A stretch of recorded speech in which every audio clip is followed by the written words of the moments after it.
Hi, this is Organoid Zero, and this is my favorite podcast on the Citadel, and you'll only hear it here. Hey, everybody.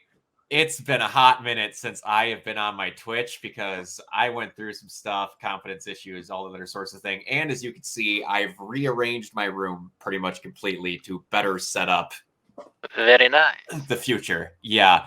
But Man Horizon's coming out this Friday, so you'll bet your ass I'll be streaming. Because coincidentally, on a channel I won't name, Horizon Zero Dawn is the first thing I ever live streamed.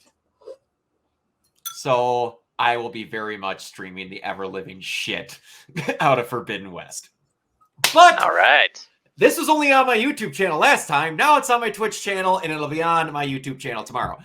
I have some people with me today because, again, information came across my desk not too long ago that those two people in the top right corner had not played Mass Effect. We went through one already. Now we're doing two. People, introduce yourselves to the lovely couple in the corner. Go ahead. Can you wait? I'm in the middle of some calibrations. Always in the middle of some calibrations. No, I'm Josh, and this I'm is Crystal. Hello. the better half. She has the reach. I have the flexibility. I love it. I love it. Oh, it's so good. Nice. I wasn't expecting the Garrus line, but I like it. I love it. All right. Kiona? Oh, did Crystal introduce herself? Oh, I'm sorry. Oh, I said hi. Oh, okay. Well, I'd just like to start this off by saying, insincere enthusiasm. You will not regret spending 11 hours listening to this podcast. The sad part is I could spend 11 hours talking about Mass Effect 2. I could actually do that. I could actually spend like my whole entire day talking about it. Anyway, my name is Kiona. I'm here. I am representing Renegade Prop Culture. That is our Twitter handle there that you see in the bottom left corner of me. Yes. And so please go and visit that and follow us on there. And I might as well get that out of the way first. So. Absolutely. So we can I ask before we start to get into the nitty gritty, before you two started Mass Effect 2, did you know, outside of what obviously me and Kiona blabbed about, anything about how it starts? We didn't. No, okay. nothing. Okay. Good. Then we could start it off just like that. The opening. Were you expecting that whatsoever? Nope. The whole time as we were going through, Crystal was literally screaming, "Joker better not fucking die. He better not go." I was losing my shit. I love it. that- I love it. I love it. That opening is masterful. Yeah. That is just It's from That one is of it. one. It's Yeah, one it's of, if just, not the best opening in gaming history. It's up there. I agree. I remember playing that and the very first time, and I had just I came to Mass Effect pretty late. I came to it the first game after it had released, but I played it on the Xbox originally because it was an Xbox exclusive, the first one at the time. Yep. Before EA bought BioWare and made them go multi-platform. But anyway, so going into Mass Effect 2, I had no idea what to expect. And everything about the opening just screamed production value. Like, I was so happy with how it just opened up and everything just looked shiny, and like the year of money had coated this thing because it just seemed like they had a higher budget and everything. And of course, there was the news going around that even the camera during the talkie moments, during the cinematic moments and stuff, would actually be more active, and they would show more angles and that sort of thing. So I was looking forward to that. And then they open it up with just destruction, and just having that kinetic, frantic pace. It was really good. So love the opening. Yeah. There was just literally from the first minute and being introduced to the elusive man. Oh, yeah. Mhm. Oh my god. which Good old Martin Sheen. I knew Yes. it was Martin Great Sheen Martin going Sheen. into it, but even then, his voice still took me out in the best way. Where it was like, "Oh, he came to play." Like he didn't just treat this like any other celebrity would probably treat it going in, just like it's for a paycheck. No, he gave the elusive man the weight that he needed, and just Oh yeah. just from that first bit onwards, just to see to it we don't lose her. Yeah. Just like, oh shit. That was awesome. Though I will say from the beginning, there was one thing that that we consistently disliked through the entire game. Is this like after the? No, I mean something that we noticed from the beginning. For some reason, we distinctly gave our. Well, Josh wanted to model our shepherd after me, and so we distinctly gave our shepherd a chin scar because I have this gnarly scar on my chin. Oh, okay. Oh. And for some reason, it didn't port over into the next game. Really? And we couldn't That's adjust weird. it. Yeah. Oh, that stinks. I'm So we sorry. were like, okay, this is fine. This would actually kind of work because, you know, she's like It's a new brought back shepherd. and I figured that they would fix everything, including maybe a scar. But then you have scars throughout the entire game, depending on which way you go, Paragon or Renegade. Nice. For a quick second, before we go anywhere, clock shelves, thank you. That's awesome. We have a person from the RPC group. It's not a big video game person, but they're here to support us. Oh, Oh, nice. Okay. I appreciate you. You're awesome. So, yeah, even like the opening where like they're going through the credits of people and they're like reinserting like the automatic jigs and everything onto like and reimposing your skeleton and everything, like showing you just how much they're actually doing. It's kind of nuts. I'm like, that stuff's not needed, but it did great. So I have to ask with two things because people have very different opinions on these. A, did you or did you not like Miranda? And B, are you happy that you got Caden but black? Okay, if we're gonna get into this. Oh boy. We're getting into this already. Holy shit. Okay. Right. We Oh, alluded to this. We alluded to this no. in the last episode. Okay, Oh, I'm gonna no. start off by saying this. No. I loved Miranda. Good. Okay, I was on that camp. Okay, I didn't like Miranda at first, and then by the end, I liked her.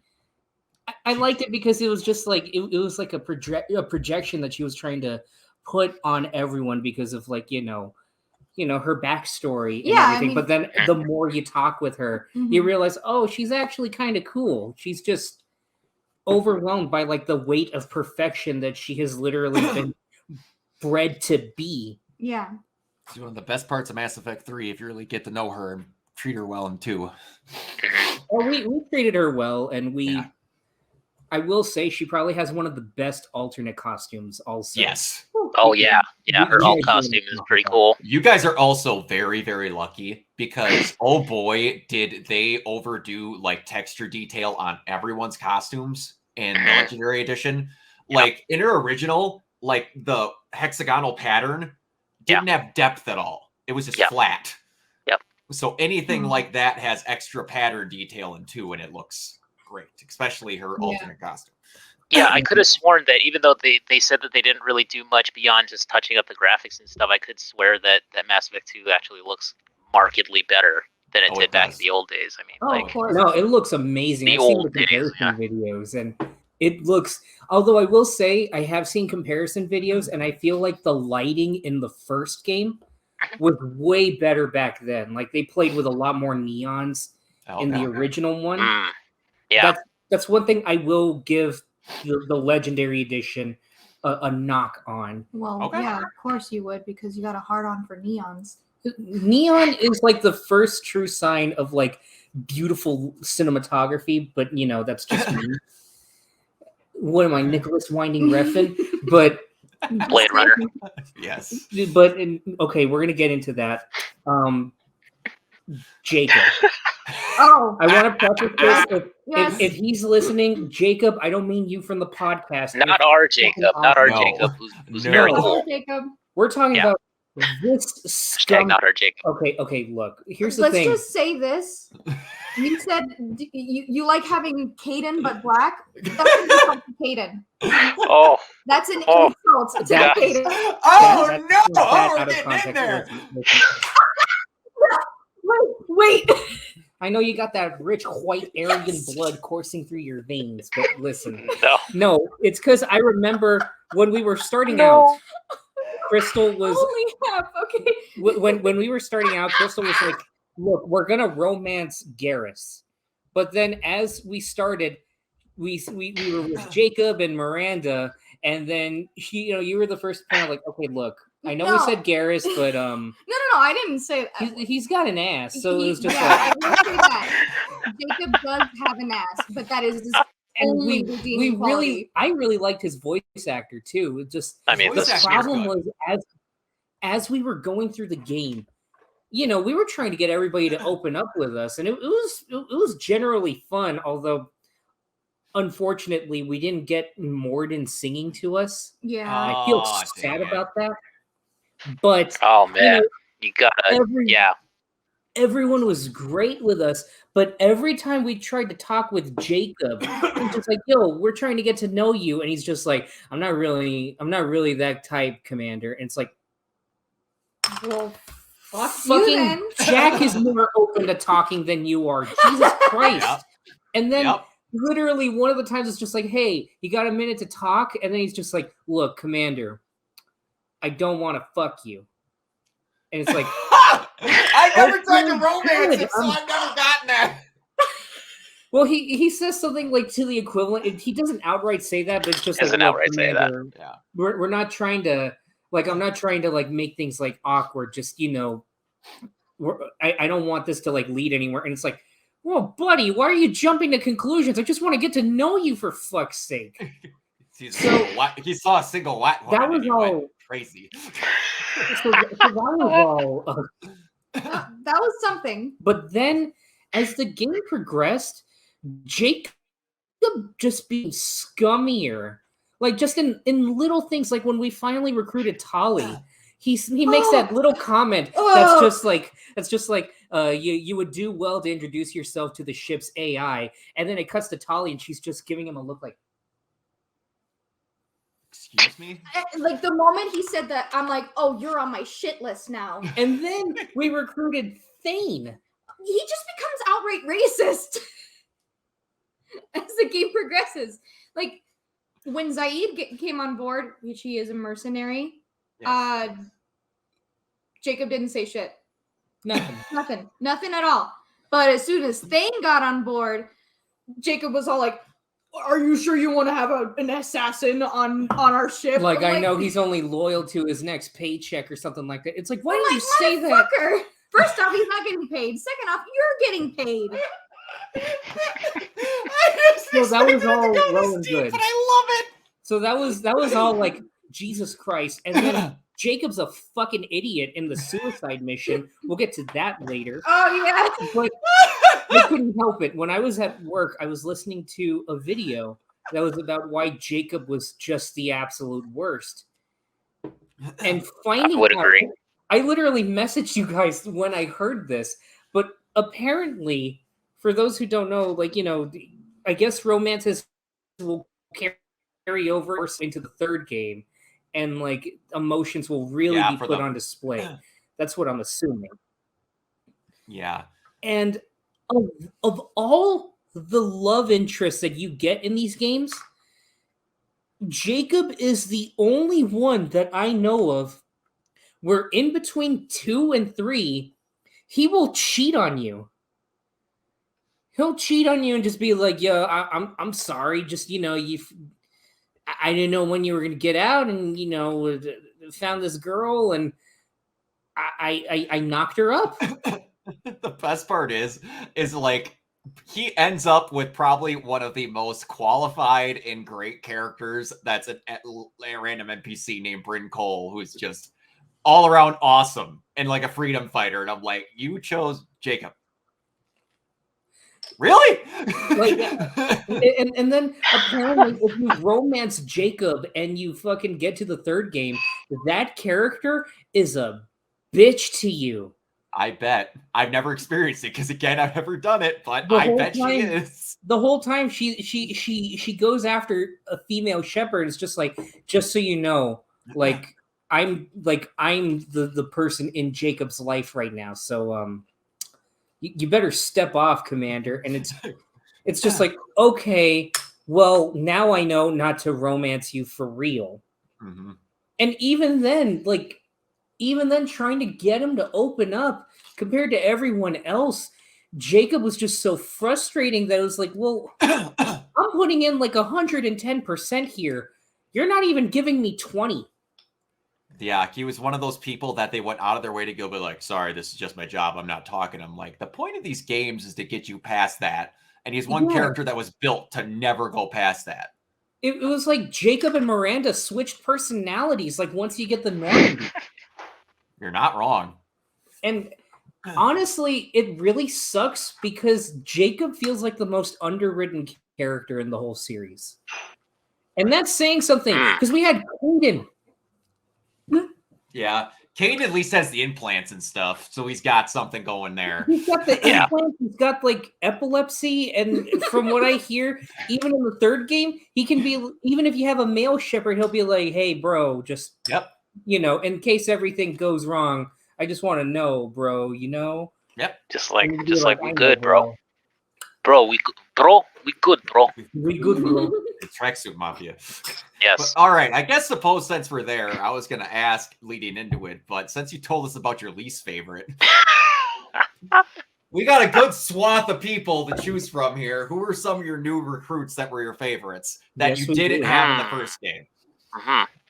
Okay, that we didn't have in the first game. My personal favorite is Thane. Thane's a good one.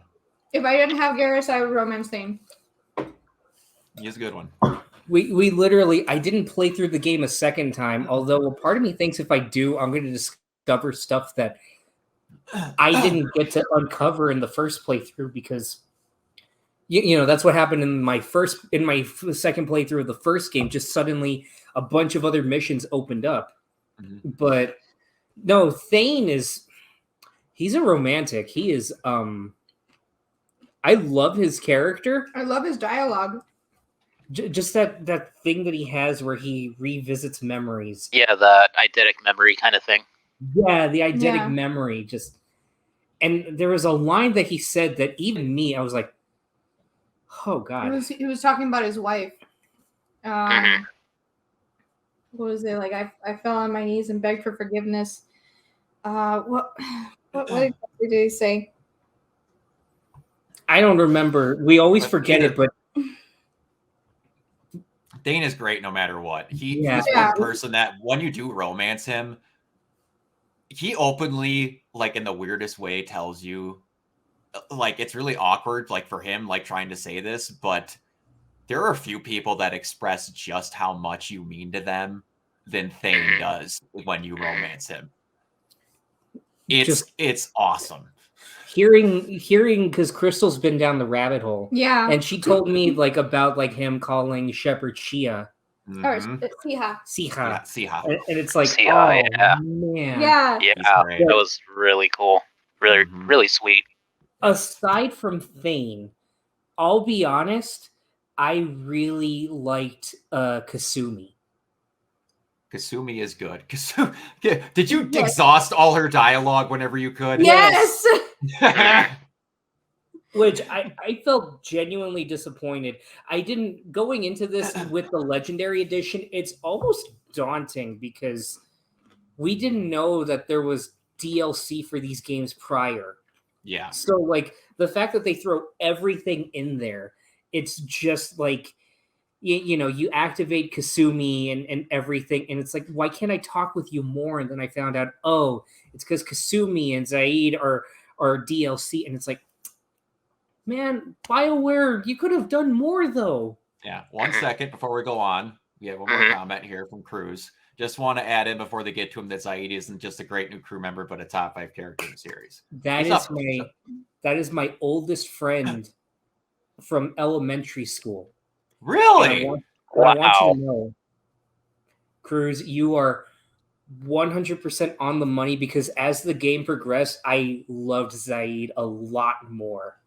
Yeah. And it was even better because I always loved going to him, and I still remember the moment that I really started to be like, okay, yeah, he's gonna be amazing. And it was when I walk in and he's just like, Shepard, I was just waxing goddamn nostalgic.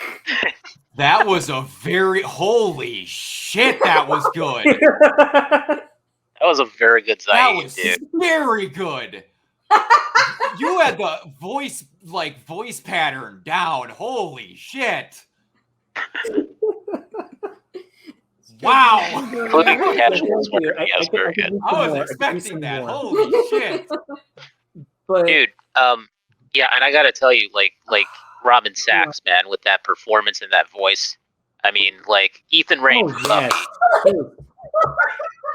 Yes. Which we found out also that he's the voice of the fucking Sarkar from SpongeBob. Yes. Oh, I think we might have talked about that. We talked about that last time. That's right. we did. Oh, Jesus, But he's so just so long. great, man. He's so great. I just wanted to reiterate that. The character that fascinated me the most, though. The character that fascinated me the most, though, was Legion. Oh yeah. Legion's up there. Legion's up there. Discovering his character and learning, oh crap, we're gonna have a Geth fighting with us. This is gonna be interesting, and it creates a lot of like moral questions like going forward that I really love. There's a great scene that it's almost impossible to get, because when you get Legion, you're pretty much supposed to have the whole game completed, do Legion's side mission, and then go do the rest of it. But if you wait and you don't do any loyalty missions and then go and take Legion along to some stuff, oh, it's funny. Like if you take Legion to go and recruit Tally, when you go and it's Adam. He plays Jane on Firefly. Voices this Quarian. Adam. No way. Adam Baldwin. The guy who helps you with the rocket launcher is voiced by the guy who plays Jane, Adam Baldwin, in Firefly. You remember, like when we went to go recruit Tali, and then there was that big Geth Colossus. It was like the captain that was with Tali, and he was just like, "I'll help you out. Just go get her. If I die, I die." And I decided, no. He gets a suit Listen, puncture. buddy, you're getting out of here. Well, what was his name? I can't remember his name, but anyway. Rieger? Yeah, that was it. Cal Rieger. Yeah, Rieger Carbine. The Rieger Carbine. If you take Legion with you, when you get to him, he goes, "Don't move. There is a Geth right behind you." And then when you go in, like, Tally is all systems ready to just annihilate Legion. Like, just the moments that having Legion standing behind you, oh, it's fantastic. I'll show you the clip later. Oh God, can you imagine? Can you take Legion to Tully's? Yeah. You can. No, you can, and it's literally like when the doors open. You know how before we just walked in and it was no problem? This time the doors open. Tali's like, I wonder what it's gonna be like, and then you open the door, and then it reverse cuts, and it's like a whole bunch of the Quarians with guns. It's awesome.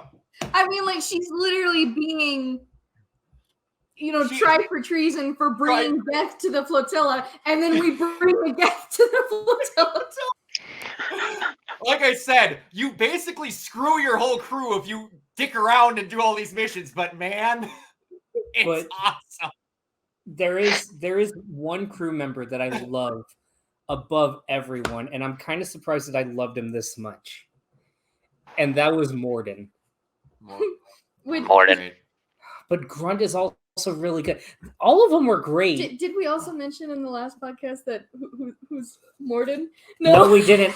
I swear to God, he follows us in every fucking new thing that we discover. You want to know? So you want to know who voices Morden? Okay. Morden I is Peter! Morden is voiced by William Sailors, who voices Doc Ock as well as Rigby from That's the regular show. right. He does do Doc Ock. And I swear to Oh. God,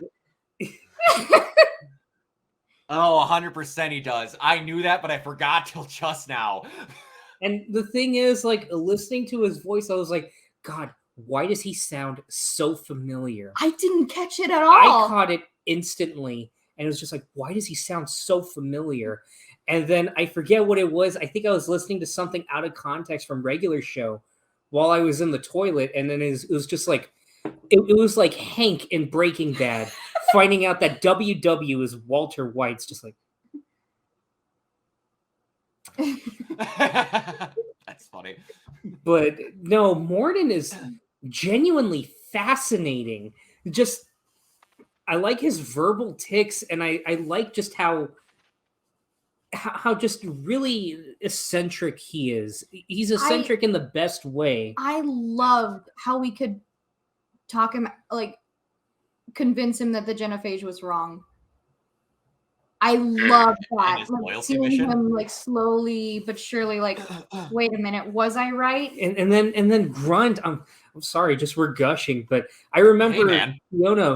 Kiona mentioned offhand Grunt without mentioning Grunt. He just said, he told me right when I started playing Mass Effect again, he was like, dude, you're in for a treat, especially Steve Blum as a Krogan. Steve Bloom as Grunt, yes. It's great. It didn't even sound like him. That's he came to play for that one too, but just It was interesting because for me, Steve Blum has like a very Oh, okay. One quick thing though. So William Salyers was the voice of Morden in Mass Effect 3, but in Mass Effect 2, it's a different guy. It's a guy named it's an actor named Michael Beatty. Really? what? Yeah. I did not know that. Yeah. Oh. So he was actually voiced by Salyers in the third one. But yeah. Interesting though. They don't often change voice actors. I wonder what Yeah, they happened. really don't. So I don't know, but it's kind of like seamless.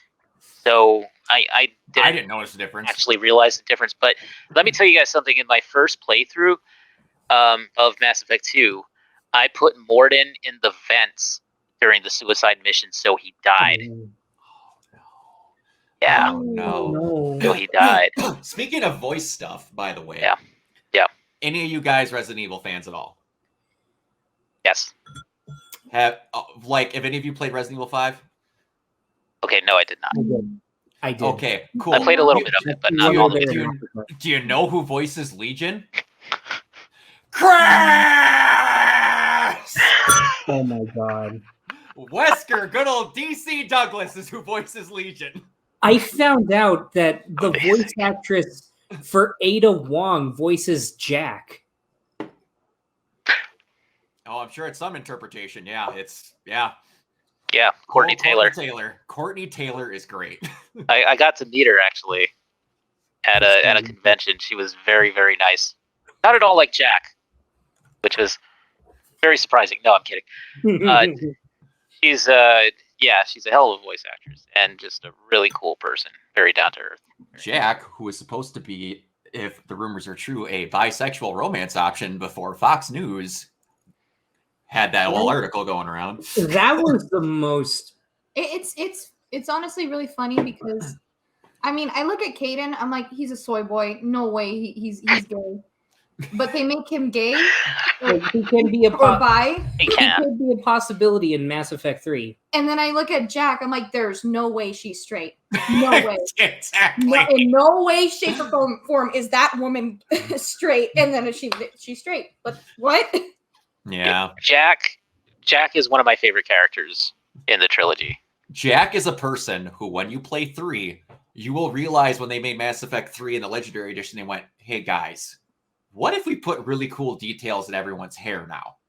And you'll notice it with everyone. Miranda, Jack, look at everyone's hair texture. It is through the roof with details. You know, to be That's honest, that EA money, baby. Yeah. to be honest, I don't. And the Legendary Edition compared to the It's that original. new tech. Yeah, it's crazy. That- But go It's ahead. that new tech. I I may be the outlier here, but I really didn't like Jack. That's okay. I really didn't like her because there was one thing that it was on her loyalty mission. Oh no! It wasn't the loyalty mission. We brought her on the mission for the first time the planet where we're saving the colony from the collectors. You remember? Horizon. Yeah, Horizon. And she has like this comment. She says it's not nearly as what happened as bad as what happened to me. I'm like, oh god, yeah. These people just lost their entire families, just got kidnapped, and now they're being experimented on. Later on, we find out that they're being turned into sludge, and you're really just gonna be here and be so whiny to say, "Oh, it's not as bad as what I went through." Like, oh, grow up. After that, I was just like, she's a whiny little bitch. I don't like her. And and then at some point, when you exhaust all her dialogue, she's just like, what does she say? It's like, hey, what's up? Shepard, let's not play around. I don't feel like talking, and you don't have to carry this forward. It's just like, okay. Yeah. Well, fuck you then. No, but at least Jack opens up. Still better than Jacob. I mean, yeah, she's better than Jacob, but not by a lot. Jack has a lot of walls up, and she's very angry, and she's very hurt. And that's what I felt from her, and that's kind of what I liked about her. So I connected with that on some level. And then when you peel back the layers and you look at what happened, and there are holes in her story. Mm-hmm. But like it's like understandable holes because, you know, she had this image of what happened to her in her head for so long. And then going back to where she was basically poked and prodded and finding out like, wait, you're remembering some of the details wrong, Jack. It's like that's earth shattering. Yeah. And I like being able to like look at like the little things like after you talk with the guy that was also there. Mm-hmm. Like just like examining like her things like her table, the mirror, the two-way window and the blood stain and everything. Yeah. It goes a long way for me because I didn't feel exactly how you did, and I didn't feel exactly how you guys did about Jack. But that loyalty mission onward was like, okay, now I see what's going on with this girl, and I kind of dig the complexity. Yeah, Mass Effect 3 helped me a lot with liking Jack a lot more. Yeah, exactly. Once you play through Mass Effect 3, I think you'll see some development there. And, Jack is also... I think I'm gonna like her a lot more in the third game, but in the second game, just I couldn't get behind her. Jack is also one of the characters you can romance two different ways. Interesting. There's a renegade and a paragon romance option. The paragon romance option, or no, I should say the renegade romance option, through certain dialogue trees, she just punches you and then you screw down in the little engine bay there. The third one, or the paragon one, is after you like, I want to say, course correct her from her hateful ways after her mission, she will meet you in your quarters bawling, crying, and apologize about the way she was, and then you'll have like a passionate moment in the... Ooh. There's a couple of characters that you can romance and get different scenes that way, and Jack's one of the main ones. I didn't know that until I saw it on YouTube. I like that. That's very cool. Yeah. That's fascinating. Mm-hmm. Yeah, there's a couple that have that. Yeah, so Jack, actually kind of an underrated character, I think. But somebody who, when I first played the game, years ago, I just remember not really caring for her until it got to Mass Effect 3, and then all of a sudden it was like, okay, now I understand what they were doing. Mm-hmm. So. We talked about this a little bit, but before we go on to some other things, what were some of your favorite loyalty missions? Okay, I know my personal favorite just from the outset, and I kind of feel bad because it kind of set the bar too high. It was the very first loyalty mission that we did, which was Kasumi's loyalty mission. Oh, yeah, that's up there.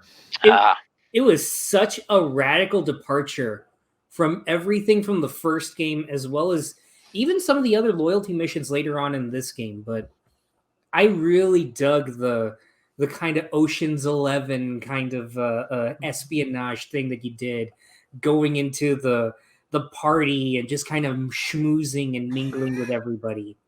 And I think kind of tied with that, one of my favorites was Samara's. How you could get a different squad mate out of it if you screw her over. Which it was interesting doing that one because when Samara's like, I have to kill my daughter, it was just like, well, look, I'm the Paragon here. I don't think anybody needs to die. But then as we were going through the victim's house and talking through through her mom about everything and listening to like the voice logs, it was just like, oh Jesus yeah, this Christ, fish needs to die. no. Oh no. And I was real lucky that I had a walkthrough with that one because I found out that one is one of the ones where you can fail if you and easily fuck up too much. Yeah. Easily. Samara, you can also try to romance after you get her and you get a game over in the ship. Because she kills you. What? Wait, not Samara. What? Yeah, if you get her if you get Morinth on the ship and you attempt to romance her, she'll be like, well, maybe you're the one that could do it. Then you'll do it, and then the screen just fades to black and it says game over and you restart in a room. Yeah. Yeah. Yeah. I mean, it makes sense.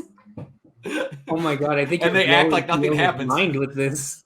Did you never try Kiona? I never tried it, no. And I got Morinth too the first time, so no, I never even knew about that. I never looked it up or anything, so yeah. I gotta go conduct some research. I'll be right back. Samara is also a romance option that you can only romance if you're Paragon, because she'll shut your ass down if you're too renegade. Who, Samara? Yeah. Yeah. No, that makes sense. We're good with our boys, but yeah. What were the other loyalty missions? I loved Grunt's loyalty mission because we got to go to Tachanka. And see Rex. Oh my god, seeing Rex. Yes. Did you headbutt that opposite Krogan? Yes. Yeah. It's always the best with Femchef too. Just boom. Oh yeah. Oh like, yeah. Ah, you're funny, human. It's like yes. It's so good seeing him. And you get the big Coliseum fight at the end too, and that's the thing about these games is that like when they take a character away from you and then you go and you meet them and you end up seeing them again, it's like that big huge like that moment of like, oh my god, my friend. You know, even as just a player, you feel that. It's really amazing how well scripted it is. We mentioned it in the last podcast. How did we about the Normandy? Because I felt that feeling of like, oh, my old friend. But when they showed off the new Normandy, when the theme song plays, when you get to meet Joker, he's like, they let me pilot, and there's some other bonuses. You just see the light shine across Normandy SR2 when that song starts playing. It gets my blood pumping every time. I'm like, it should not be that cool, but it is. And being able to fight the Thresher Maw. Like, I found out later on that apparently that was optional. You just needed to survive. But no, I saw that fucker. I was just like, no, this is for all the times that I died from you in my first playthrough. And from then on, when you talk to the other Krogans or you're passing by them when you lead to Tachanka, they're just like, yo, you see that? That fucking guy, that fucking Krogan, he killed a Thresher Maw with his pet. Yes. Speaking of pets, did you feed and pet the Varen at the shop? Yes. Because it's yes. Because if you do, it follows you around, and I'm like, that's so cool. Oh yeah, really? That's awesome. Yeah, if you do everything you can for that Varen, it will like you and follow you around to Tachanka in the little main area. Oh, that's cool. That is cool. Yeah. But so good. For better or worse, also, I think the last loyalty mission I could think of off the top of my head. For better or worse, there are some great loyalty missions, like Garrus's loyalty mission is great. There's Legion's loyalty mission, like at the very end, like really, like I said, it raises a lot of questions.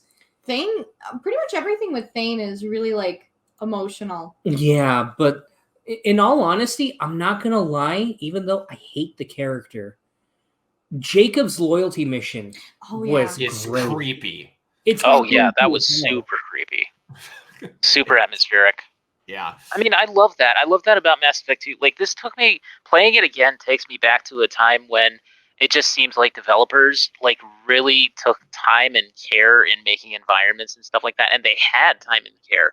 I mean, I'm not saying that they don't now, but I'm just saying that like like the artisans who craft these games, the guys who actually make them, are like so important to this industry. And when you see like when they're given the time and the resources to actually make stuff like this, it's amazing how atmospheric and how like even with little glitches here and there, how just immersive these environments are and these missions are. And I think that now we live in a time when everything is so disposable, and like there's no good play testing, and everything just gets released and then patched, and it's just crazy. But like back then, things were just so much better for the industry. That's my little rant. Like walking through Omega the first time and just looking out the window and just seeing how rich and alive the city was. It was like, oh my god, this is impressive. And then even then, just walking around Omega. Remember when you told me you were going to play Mass Effect 2, and I was like, dude, Afterlife on Omega, like that. No, that was the intro. To that place, like you walk in and the walls are literally showing like fire holograms, and I'm just like, dude, that is my home. Can I live there? Yeah, and the fact that it's Carrie-Anne Moss, which I can't wait to hear her in Horizon. Oh, I'm so freaking excited. I was more disappointed that we couldn't romance Arya. If you play Mass Effect 3 correctly and you have a female character, which you do, she will make out with you for about 2 seconds.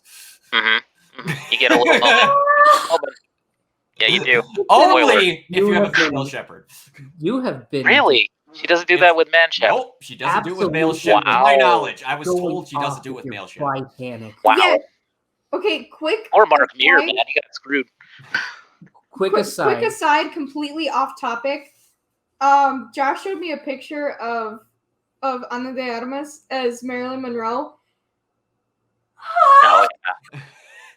Send me into an intense bi panic. Nice. Which is why I'm mentioning it, because all of the Mass Effect games are just bi panic for me. Oh, I guess Cruz is saying I guess it does happen with Shep too. Oh, okay.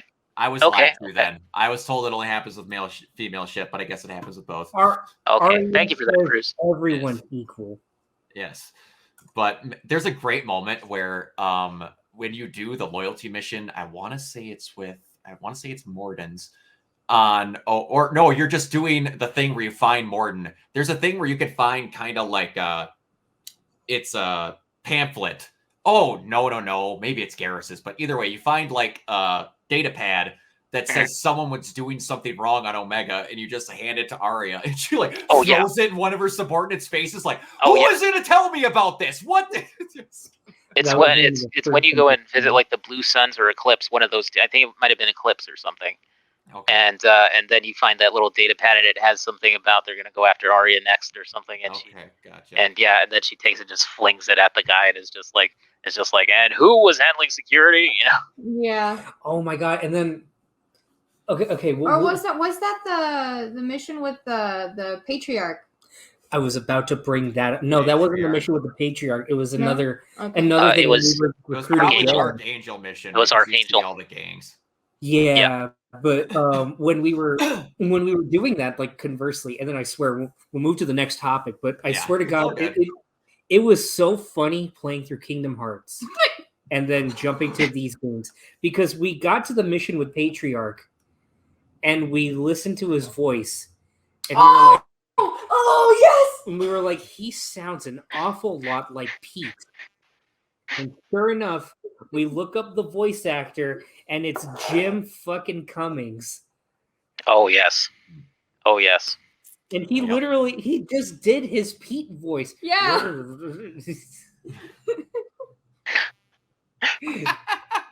Yes, it's good. They're like the wealth of stuff that BioWare packed into those Mass Effect games is nuts. It's amazing. But yeah, well, I was just gonna literally ask this since he was there, but while we're at it, go ahead. Just overall, I was gonna talk Omega and Ilium, since they're outside of Tachanka. They're the two where you do the most missions at. You kind of went on about Omega. If there's anything else you want to say. Omega was the best, and literally when we did the mission to recruit Morden, I brought Garrus with me. And that was something I do not regret in the slightest, because that was great, just walking by, and he's just like, does anyone else feel a little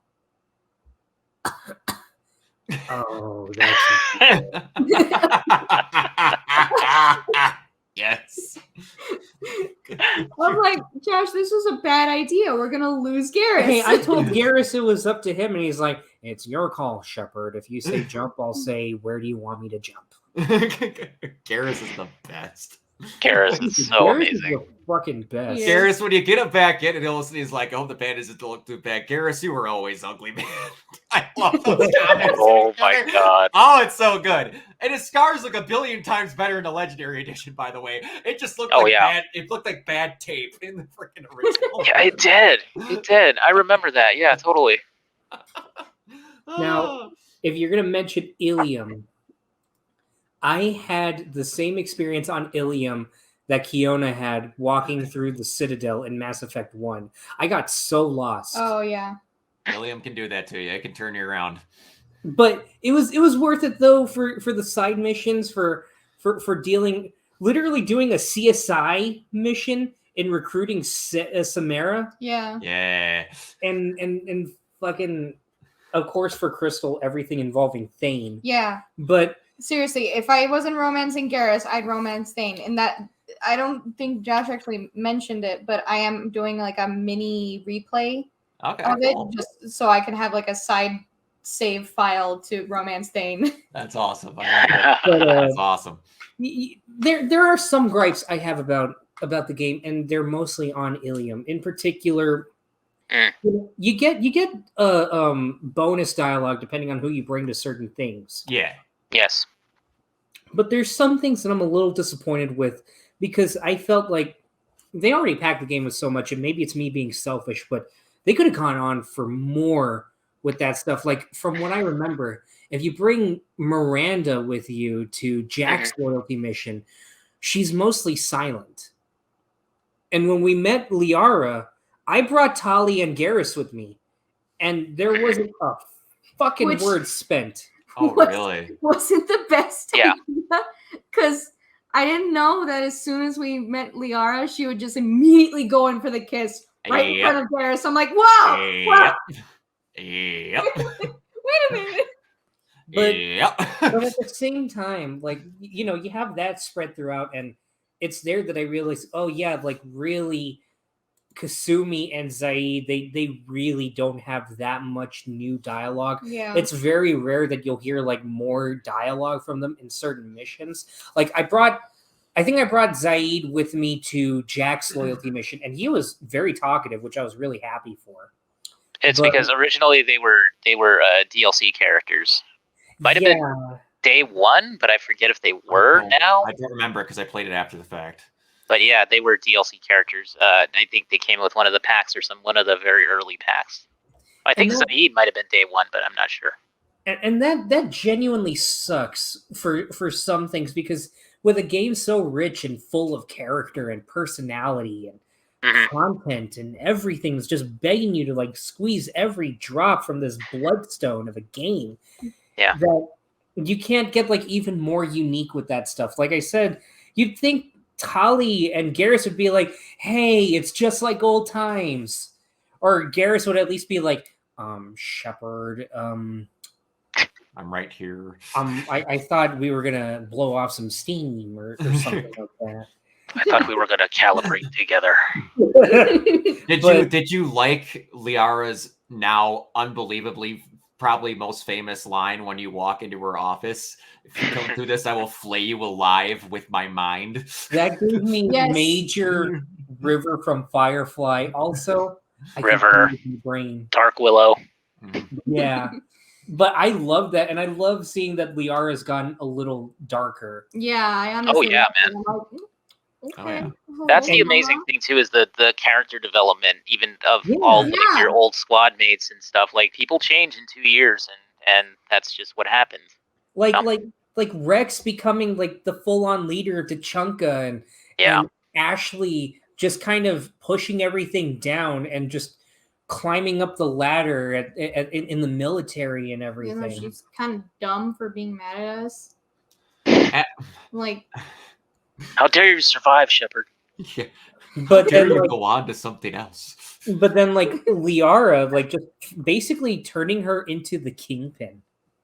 yeah, Oh yeah, Like, that's with the Shadow Broker stuff. that is weirdly. Mhm. It feels like a far leap. Like, oh hey, remember the side character that we mentioned from this Volus in Mass Effect 1? Yeah, he's going to be very crucial to Liara's character development. and that's the thing too, was that was a DLC that came out far after the game, like right in between, as like a palette cleanser, right before you got to Mass Effect 3, was when Lair of the Shadow Broker came out. It was the last DLC for ME2, and so when you actually play through it, there some time had passed from completing the game to having Lair of the Shadow Broker. So when I went back and actually played it, I was like, oh shit, like this is actually really cool, because a lot of time had actually passed for those of us that actually played the game originally. So Yeah. that's probably the reason why you're feeling that, is because it's available to you right there, whereas for us we had to wait like months, if not years. Yeah.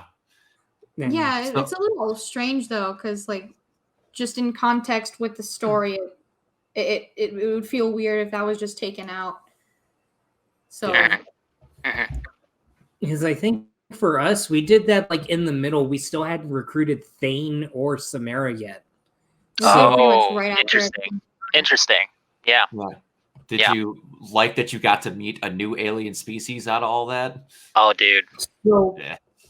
That was crazy. I found out from like Ray Civic's amazing retrospective series on the Mass Effect.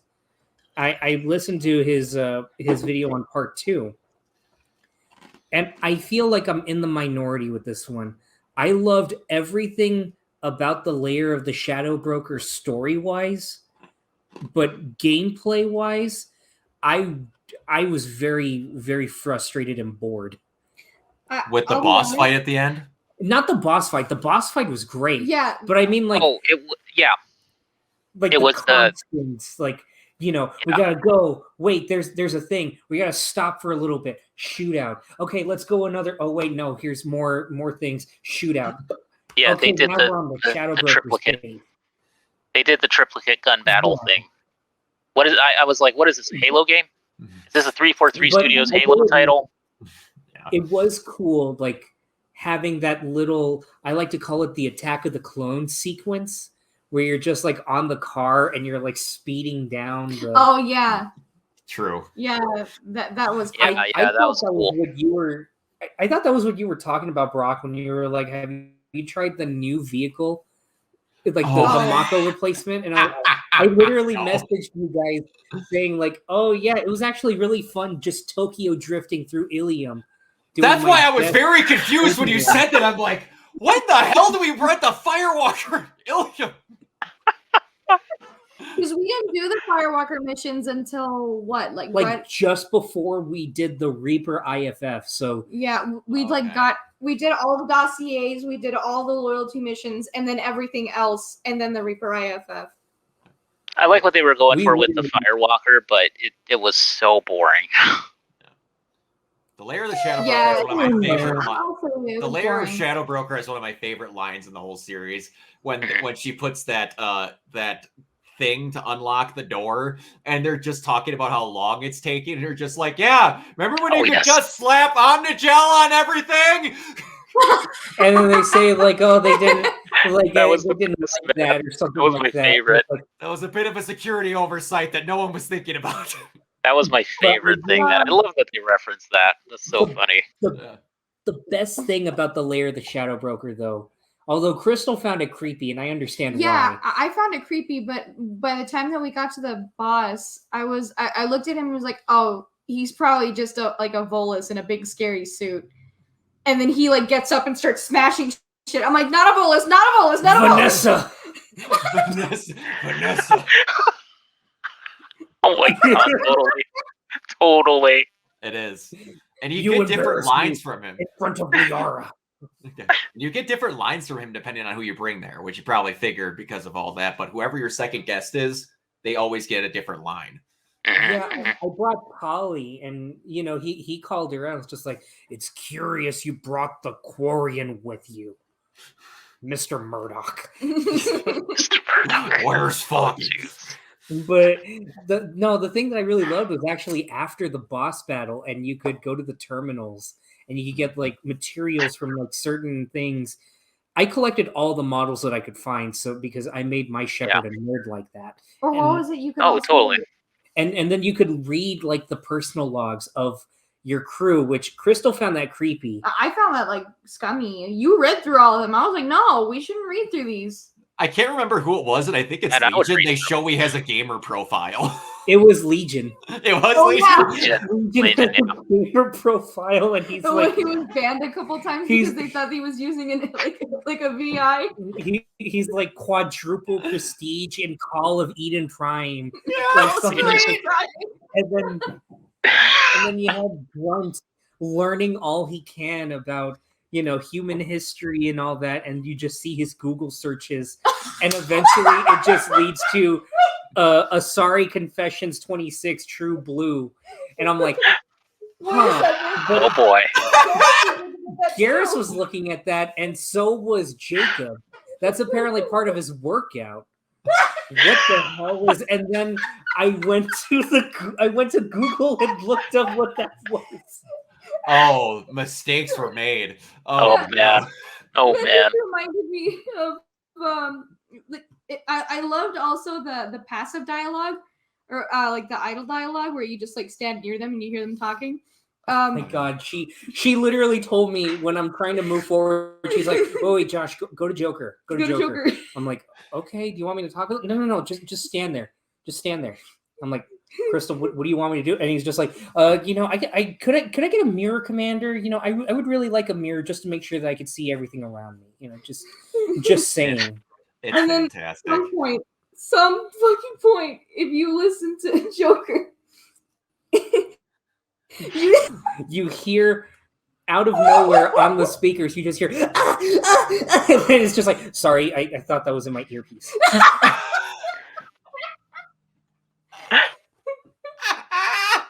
I did not know that. Dear God. That's great. That's awesome. I laughed so hard because it wasn't like clearly like implicitly, oh, he's watching that. It was the sound that was it sounded like somebody was dying, like that intense. I'm like, what the fuck are you watching? There are so many things I'm going to say, but I don't want to get your Twitch flagged for anything. So I'm just gonna lightly backpedal to one small little thing I did on Ilium in the spirit of romance. What did you do? There was this Krogan that was yeah. Oh yeah. Go ahead. So I hear him, and I was a fucking idiot. I hear him, and then I go to the store and I buy everything out. I'm like, oh hey, there's a model here. All right, buy. And then I talk with the Asari lady right there, and then she was just like, this fucking guy. He's just, he's trying to take me. He's trying to get me to take him back, but I don't know. I think he just wants me for the genophage. And my shepherd is a Paragon first and foremost. So of course my shepherd was just like, look at him. He's obviously crazy about you. Just come on, haven't you talked with him already? He's like, no, yeah, I have, but I mean, like, he says he loves me no matter what, and he doesn't care what color our children are, just as long as he's with me. But I don't know. And it's just like, well, look, it sounds like you made up your mind. You know what? Yeah, you know what? I'll go ahead and talk with him. Here, I'll give you a discount on everything in my store. Everything. Oh no! So I was like, fuck. And that stuff gets expensive after a while. All the models and the fish. Well, I was lucky that I was so scared about reaching the Reaper IFF that you had told us about. Mm-hmm. That I literally upgraded everything I could as fast as possible. Now I get the memes about scanning planets for resources. Yeah. Oh geez. So all that resource mining, though, It is. Okay, wait. Did you probe Uranus? Did you? Did you? We didn't. No. Because Callie goes. I was gonna pop in the game before we got on. Like one of these days before, I was gonna pop it on and be like, Crystal, we got to do something real quick before we do this. Before we pop on 3. No. I expected you to be like, what? And then we were gonna go to the local cluster. I'm assuming you know this already because you've looked up Mass Effect stuff. What? Literally, you know how Edie will be like, probe launched, launching probe. Yes, launching probe. Uranus, and you'll launch the probe away. and it'll be like, seriously, Shepard? Probing Uranus. You do it again. Yes, it's so Then good. you do it again, and it's probing Uranus. Yeah, it's so great. It's so great. I will say, I gotta mention before we continue, I gotta mention one more thing about Lair of the Shadow Broker and Overlord too. Well, we're gonna get there. Yeah, but We haven't talked about it yet, but we're gonna get But there. I want to shout out the score to those 2 DLCs. Christopher Leonard's, like that music, the combat music, dude. Some of my favorite music in all of Mass Effect is just that driving rhythm. Oh yeah, like that's one thing I will give it. Like as annoyed as I did get playing the hallway fights of Lair of the Shadow Broker, I have to say, like the music was still like, I mean, I'm annoyed, but my blood is pumping right now. Oh, dude, yes. And also the song, the piece that they used for Afterlife was very, very cool. Oh yeah, literally every time we walked in, like we started doing this late in the game, but every time we walked in, the song was playing. I just started looking at the dancers, and there's always just one dancer that I would see.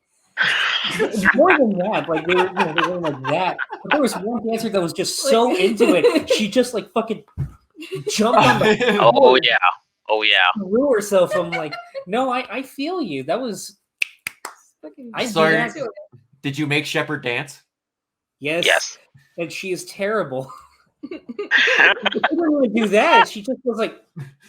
He does the fucking what is this the pig pen dance? I don't know whichever, but man, most of the time there's always a thing with male Shepard where he's just doing one of these, like back and forth. And it's an ongoing joke that they could not animate him dancing to save their ass. Was that sort of where they got like the Angel dance and Angel the series, where that one episode that was pretty terrible, other than his dancing, and also like Baron Zemo in Falcon and Winter Soldier when he does that little dance at the club. Oh my god, I hope that's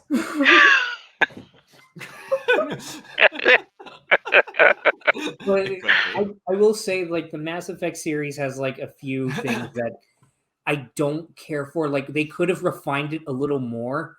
For the first game, it was the Mako. And for this game, it's definitely the planet resource stuff. I mentioned this in the first episode, I think, but I could have refined it more. I see what you did there, Josh.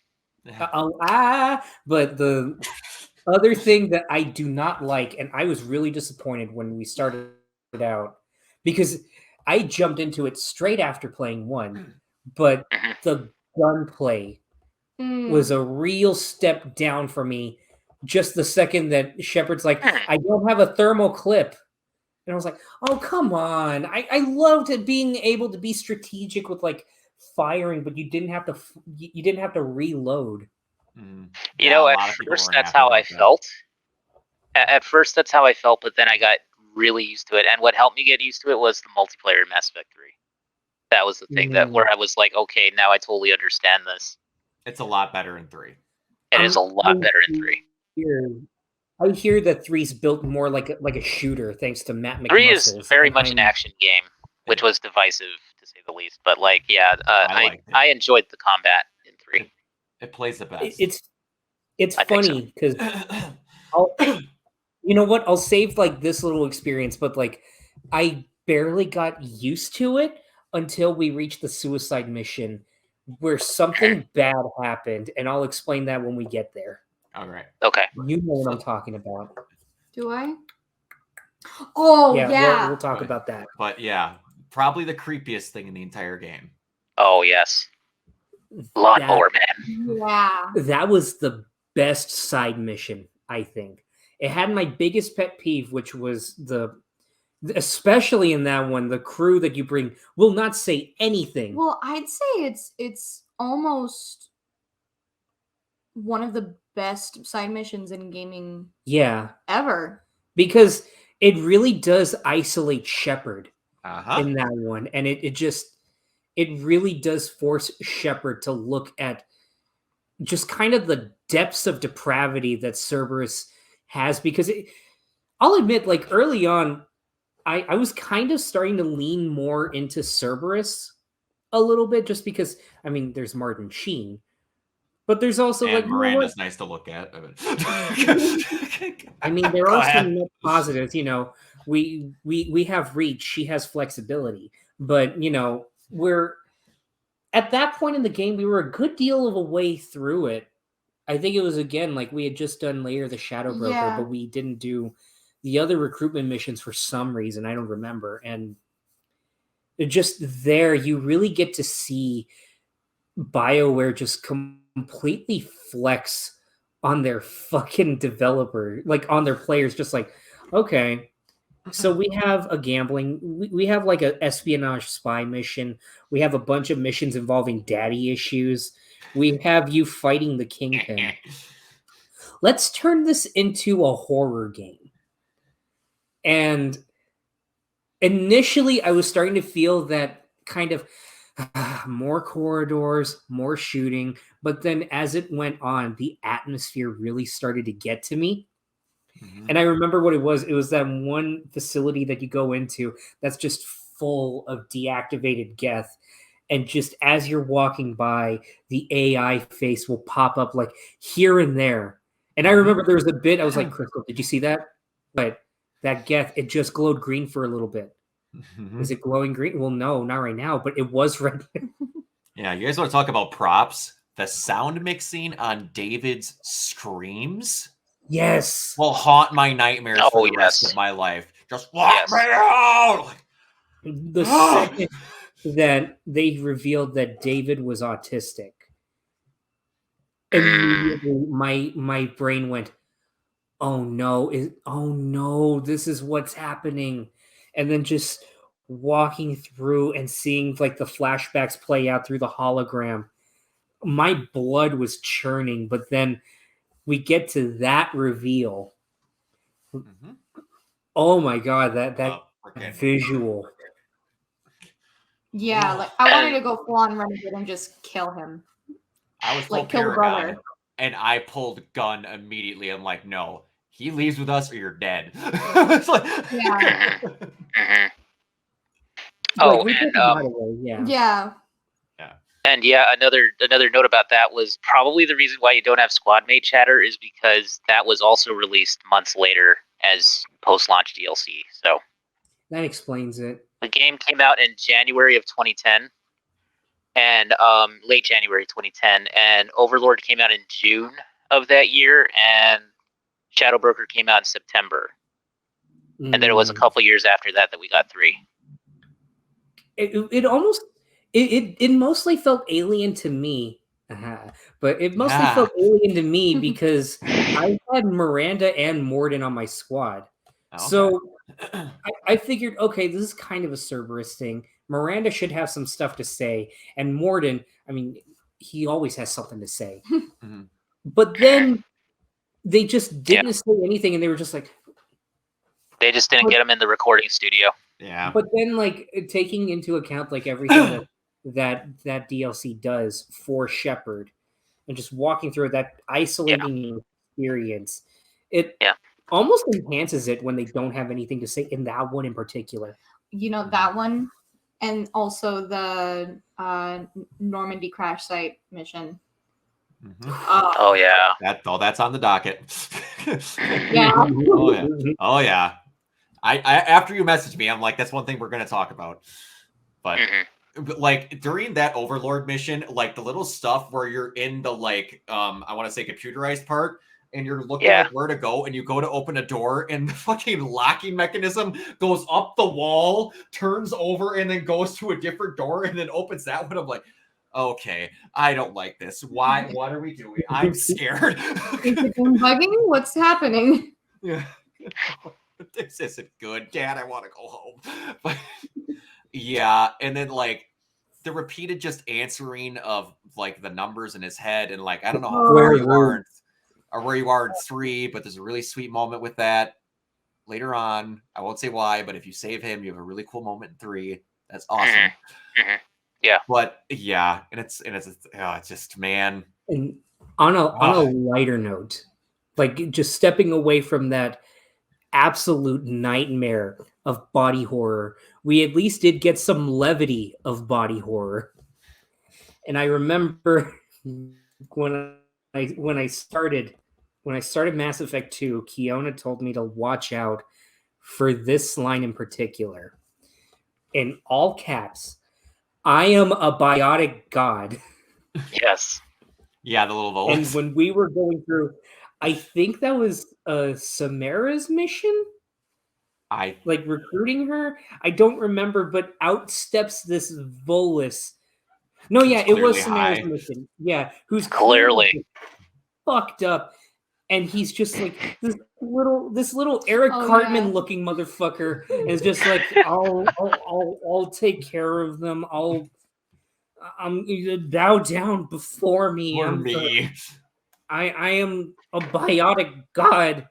And the dust flows. I could not stop giggling as it was happening, and I was just thinking, what if I do bring him along? What's the worst that could happen? I mean, we're not taking it seriously. Me being a renegade, dude, I totally told him to just get in there and do it, man. The best part is both options are renegade, because like you tell him don't go, you tell him to not go, and you just you just tip him over. That was just doing that. It was just like, okay. And later on, when you meet him outside, he's just like, "Hey, Shepard, you saved me. I'm sorry. I was just a little high. You know how it is." Just a touch. We're cruising through along here. Did want to talk. One comment that maybe want to bring this up. What is the thing that you told us that when you saw it in the Normandy crash site mission that you had to make a comment on it? Was it the Mako? Yes. Yeah. Oh yeah, because you literally said something along the lines of, "That fucker's durable." Yes. I said this fucking Nokia. Nokia spaceships or something like that. I was like, he's playing the crash site mission. Nokia Mako.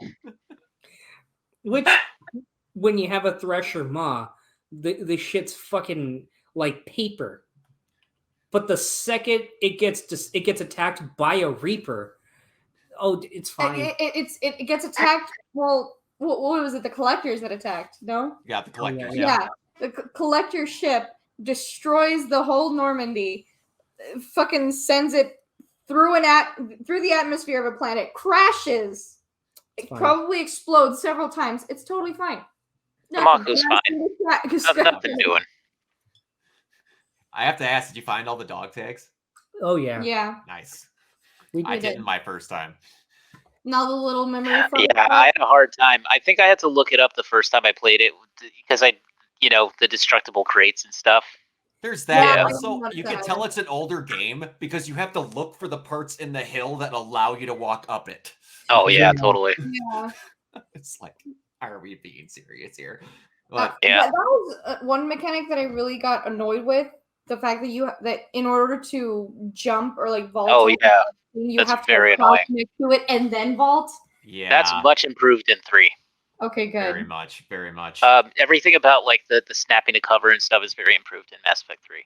Also, I wanted to mention about the Volus guy. The funniest thing, the payoff to that whole scene is the fact that in multiplayer back in the day, you could play as Biotic Volus. And you could wreck shit with the Biotic Volus. Yeah. Nice. Very nice. Yeah. Like he was like a healer or something too, wasn't he, Brock? Yeah, I think he could heal your squad and stuff, which is pretty awesome. Yeah. It was great. I want to be able to play. I want them to go full Dragon Age in Mass Effect 4 or 5, whatever they call it. Where you I mean, can they just do gotta give whatever us you at want. least like a Sorry Turian, Solarian, Krogan. They gotta give us. I want it to be you can be any option but human. I want human to be a side faction. Oh man, I don't know, man. I think that would be the Gotta have human ballsiest in there, move right? ever. It would be pretty ballsy. I would like to play as a Volus. Yeah. But all right. Okay, I'll play the Go Get old Hanard. Mass Effect 3 and load up the multiplayer, man. Get the old game on Wait, PC before and we just move load it on up. to the next thing, Yes, Okay. do it. before we Go move ahead. on to the Go next thing, I discovered my new favorite like side thing. Move the fuck over, Elcor Hamlet. Blasto the Spectre is my new favorite. Yeah! Wait till you media. play the Citadel DLC, baby. Oh my Right? god, yes. Yes. Yes. So There's tell a me we get scene to where meet Mark Beer Blasto? talks for like 5 different characters. Go ahead. Go ahead. What was, speaking of Hanar, what was that one comment that you made about being choked out by a fucking Hanar? Oh my god, wasn't it? Yeah, he's sexually wasn't that choked by Zaid? Hannah. I can't remember. You haven't choked a Hannah. Something about strangling a Hanar. I can't remember exactly how he says it, but it's... He said that the Hanar was choking him, and he was like, "You haven't been choked by a Hanar." Hannah. God, I'm ridiculous. I love that voice so much, man. It's just like, oh, he's amazing. great, man. Yeah, you just wait, and I will tell you another one. Do not do the Citadel DLC until you play a mission that takes place on Horizon in Mass Effect 3, because you will then be able to have gotten every single guest that can be involved in that DLC. Oh, dude, save, actually the Citadel DLC for right before the ending, like right before your last mission. Because I did not realize certain characters that are very important at the 90% mark could go to the Citadel DLC until I accidentally forgot I didn't do it and then did it at the very end. And it starts with the party planning, I think, right? With the sending out invitations and stuff. Yeah, don't do that until you get to the very end of the game of Mass Effect 3. It's great. Yeah. Oh man, get all the payoffs. Just let you know you get the best version of it ever, because there's chats between people and you don't get them unless you just wait till the very end. Also, and then when you're... What's that? Is there a flow chart for that? No, it's just... You don't really need one. Be good to people. Yeah. You're going to get a mission on Horizon that has to deal with Cerberus. Yeah. Complete that mission, and then do the Citadel DLC. That's it. It's basically like Reaper IFF. It's just mission on Horizon that involves Cerberus. After that, do it then. I would say don't do Citadel until like the very end. Yeah. Yeah. Like it'll send you to the Citadel, and then everything will go, and then everyone will be ready and available, and you can do it all at once. All in one shot. But I also, Brock, this is more for you than for Josh and Crystal, because like you guys should look this up after you've played Mass Effect 3. But Brock, I saw this one video where it was just like it was Shepard and basically no guests at the party. Amazing.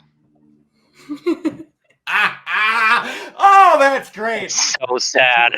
Would you like to change the music? I put on a tie to be festive. Sad.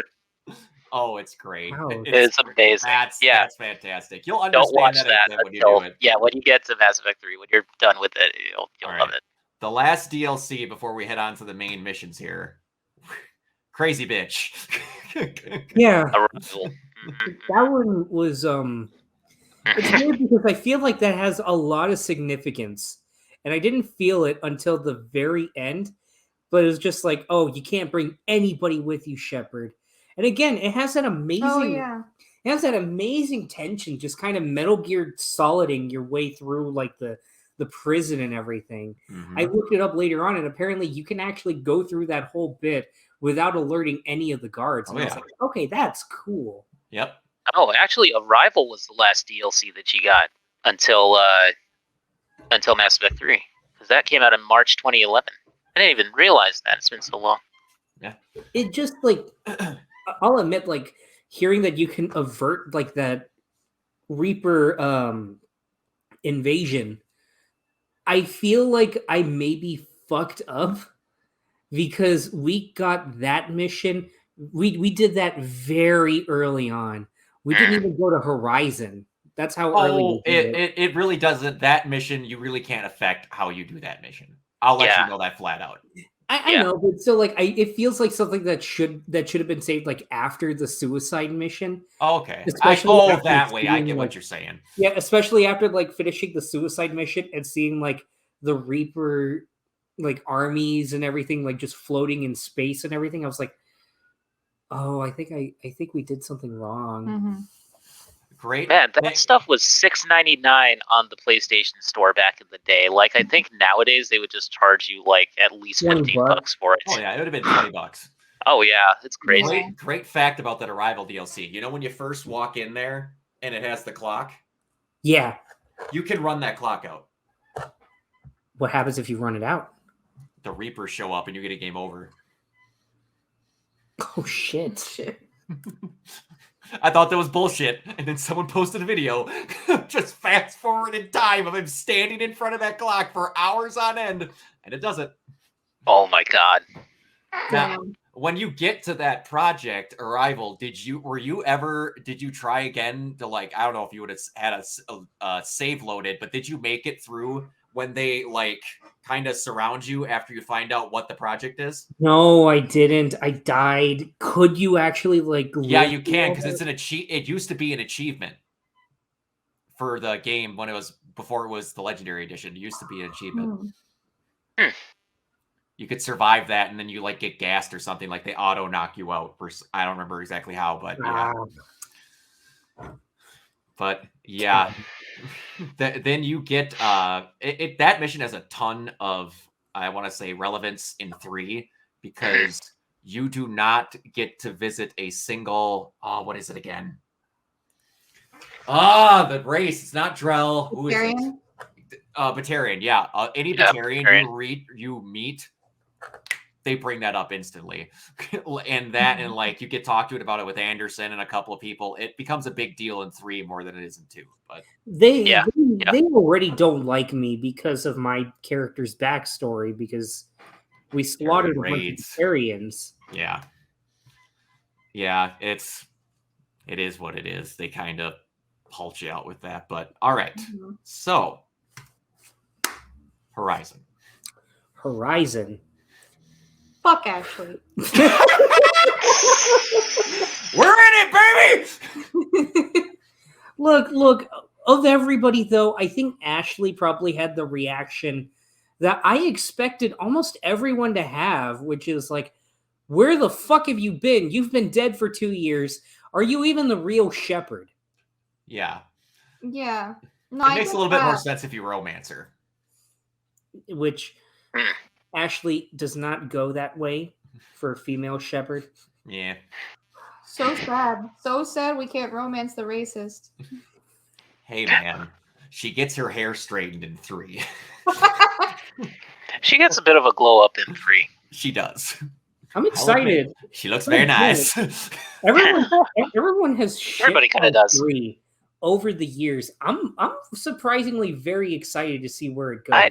I honestly, there's more good stuff in 3 than bad, but we're going to have quite the discussion about that because a lot of people, a lot of people oversimplify the living shit out of the endings in 3. You're like, it's the same thing, you just get different colors.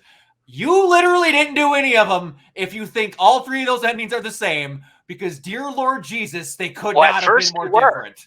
At first they were, before they released the ending DLC. What was it called? I guess it was part of the Citadel. It's part of the Citadel DLC. It was a pack DLC, but it's like, there's a difference in those where it's like, did you become a god creature or did you kill a guy? There's a difference between like coming.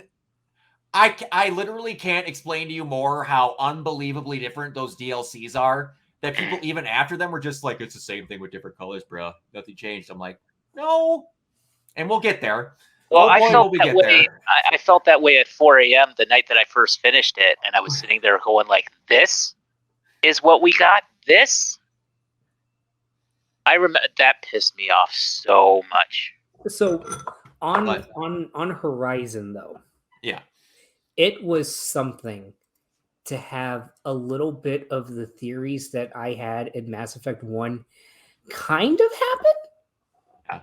which was the thing about what if the keepers on the Citadel Oh yeah, were were the old Protheans, that got trapped there. Mhm. but then finding out that the collectors Are the Protheans. Yeah, are the The Protheans. Mm-hmm. That's what you're like. You're sitting on your theory Or of were. like, man, when is he going to message the group? I'm like, when did he get that mission? Come on, where is it? Well, you know what? I think we still stick by it. I think Like, there's a chance. there's got to be something with the keepers. Like once they got separated, like their evolutionary like path took a little bit of a detour. I won't tell you which way it goes, but you never get clarification outside of a simple thing of one answer, and it's very definitive, yes or no. Mm-hmm. Mm-hmm. And it's just it's basically they were always just there, always, like always. Well, my work here is done. Yeah, What are you talking about? You didn't do anything. yeah. Didn't I? Didn't But yeah, that Oh, Mac Horizon Walters. Horizon was another one where it was kind of body horror, where it's just like, Yeah. oh, by the way, you're all paralyzed to wait to get collected for the goo farm. That was genuinely horrifying. Like just the finding out what was happening to them. Yeah, and I have to tell you that mission sent mine and Crystal's anxiety through the roof, because that was we played that like right after we recorded the first thing, and you said, okay, Reaper IFF, don't fucking do it. Yep. Cool. We're not gonna do it. We're not gonna do shit. Wait, that's not Horizon. It wasn't Horizon? No. We Okay. did Horizon way earlier. And Okay, it was way earlier. Then. Oh, what maybe you might have did the collector. Did you do the collector ship then? Yeah. I think it was the Okay, collector ship. that Okay, makes sense. we'll get to that in a little bit, but Yeah, no, that's the next one. Horizon was a lot of just freaky, deaky, fucking. That's like I mentioned before. Like that's when Jack went on my ship list, because that one comment she made, I'm like, Yeah. But at the same time, like that was before we did her loyalty mission. Yeah, I think yeah. it was after that Jack's like, "Hey, Shepard, fucking place, let's go." Yeah, that's one of the things you'll realize with that is it's very much you can only do so much, and then he just hard jerks you into the meeting room. By the way, do something important. You could do the rest of your shit later, and then it unlocks everybody's like loyalty missions. It's very much, yeah. It's the critical path. That's why we started like freaking out, because they were mentioning stuff about like Reaper IFF, and we're like, oh no, is this the Reaper IFF mission? Oh no. Yeah. We're stuck. We can't do anything. Yeah, it was. They're very kind when it gets to that, where it's like, make sure you do what you want.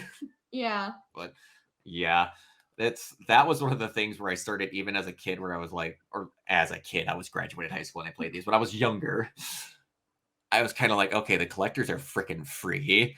I was like, and I also just love how it's always the thing. It was the Geth, the collectors, the Reapers. It's just like, I love it. It's such a video game thing. Do you know, Josh, do you want to take a guess as to what other race you can play as in ME3 multiplayer? I'm guessing a Geth. Yes. Batarian. Yes. I don't know which one you're angling at here. I can't remember. Collectors. Oh, collectors. Oh, yeah. Collector? Wow. You can play as a collector. Well, I have What was the And you name get of like that? a shield of like the Seeker Swarms are like your shield. Oh, that's cool. And Okay, and that's they cool. have like an area of effect attack where you can run up to guys and they'll just like shred them for you. So it Wow. was on Horizon, actually. Now realizing it, I think it was on Horizon that we got the enemy that pissed me off the most. Did I spit on you? I think. No, you didn't. I was just about to bring him up. Can I take a guess? Go ahead. Is it perhaps, I don't remember what it's called, but the multi-legged flying thing that shoots the Praetorian. laser? The Praetorian. Yeah, is that what it is? Or Actually, no? no. Because I think Or I know you- what you're thinking of. What's the name of the main collector? Oh, Oh, Sovereign. Harbinger. Harbinger, sorry, Harbinger. Harbinger. Fucking Fuck that guy. hated the Harbinger. I'll just be shooting through cover and just pew pew pew pew. I'll All right, just they're almost dead, incinerate you the whole time. almost dead, and then I have to take cover, and then right at that moment, I am the Harbinger. I will. It's like just like I know you feel this. I'm like, Yes. I am the vanguard of your pain. And it was especially bad once we got to the collector ship. oh It's But awesome. yeah. on Horizon, I genuinely was disappointed that we couldn't talk to Ashley from there on. yeah. You do get an email from her. I didn't get an email. Like, if you don't piss her off and you're kind to her, eventually, later on, you do get an email that says, I'm sorry if I did whatever. I hope you're doing good. I just don't trust them. No, I didn't get that email. We did? I think we did. I'm going to have to look back at our emails. Why do you seem like so We need to sad? I need to check the Because computer. I don't want anybody from the first crew to hate us. Are you okay? Commander, you have a new message at your private terminal. Yeah. Also, Garrus is looking lonely down in the freaking Kelly every time you see her. Oh, you have new. That's your email. Also, Garrus would like to talk to you. Oh, Thane's feeling lonely. Oh, on Kelly. Oh. Before we go to I love collector, Kelly. Kelly was the fucking best. I'm Kelly's sorry. It was just kind of fun to flirt with somebody, like just so openly. she was And an not- off romance that wouldn't affect your other romances if you did romance. Yeah, she doesn't affect. Yeah. We literally was just like That's literally the- every chance I could, I would flirt with her. Yeah. The only time that I didn't was when you were talking about she was talking about Garrus or something like that, and like one of the option was like he is pretty handsome or something like that, and you were just like step off our Kool-Aid, bitch. She's like, Garrus is handsome. I'm like, step off my Kool-Aid, motherfucker. Literally one of my favorites was one of the things that was like I don't know if I trust. I think she was talking about Jack. It was just like, I don't know if I trust Jack to catch me like in a trust fall or something like Yeah. that. It's like, If I well, caught I'd you, I'd catch you. embrace you. Yeah. Wow. I freaking love it. Oh, Kelly, go ahead. Real quick, romancing Kelly is useful for only one thing: feeding your fish. Oh, Yes. dude. Yes, Oh my God. absolutely. literally, Kelly's ridiculous. I was so sad because I bought fish at the Citadel, and Yeah. literally every time I came back from a mission, I would go up to the captain's quarters and I would feed that fish. It took They're dead.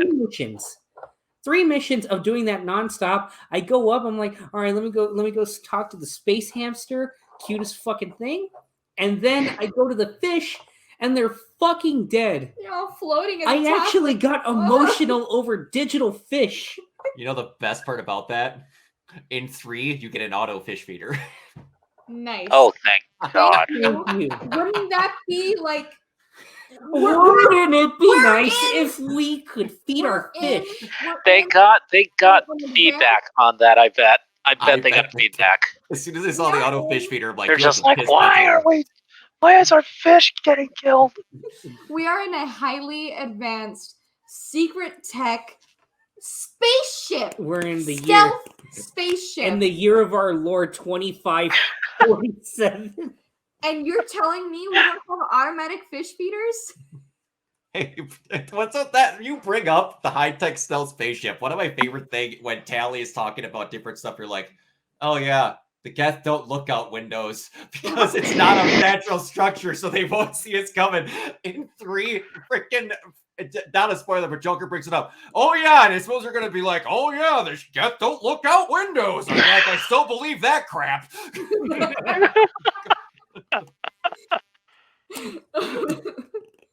So let's get to the collector ship.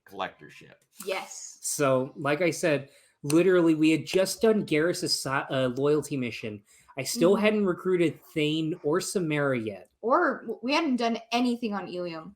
Nothing on Ilium, and then we suddenly get the call from the elusive man.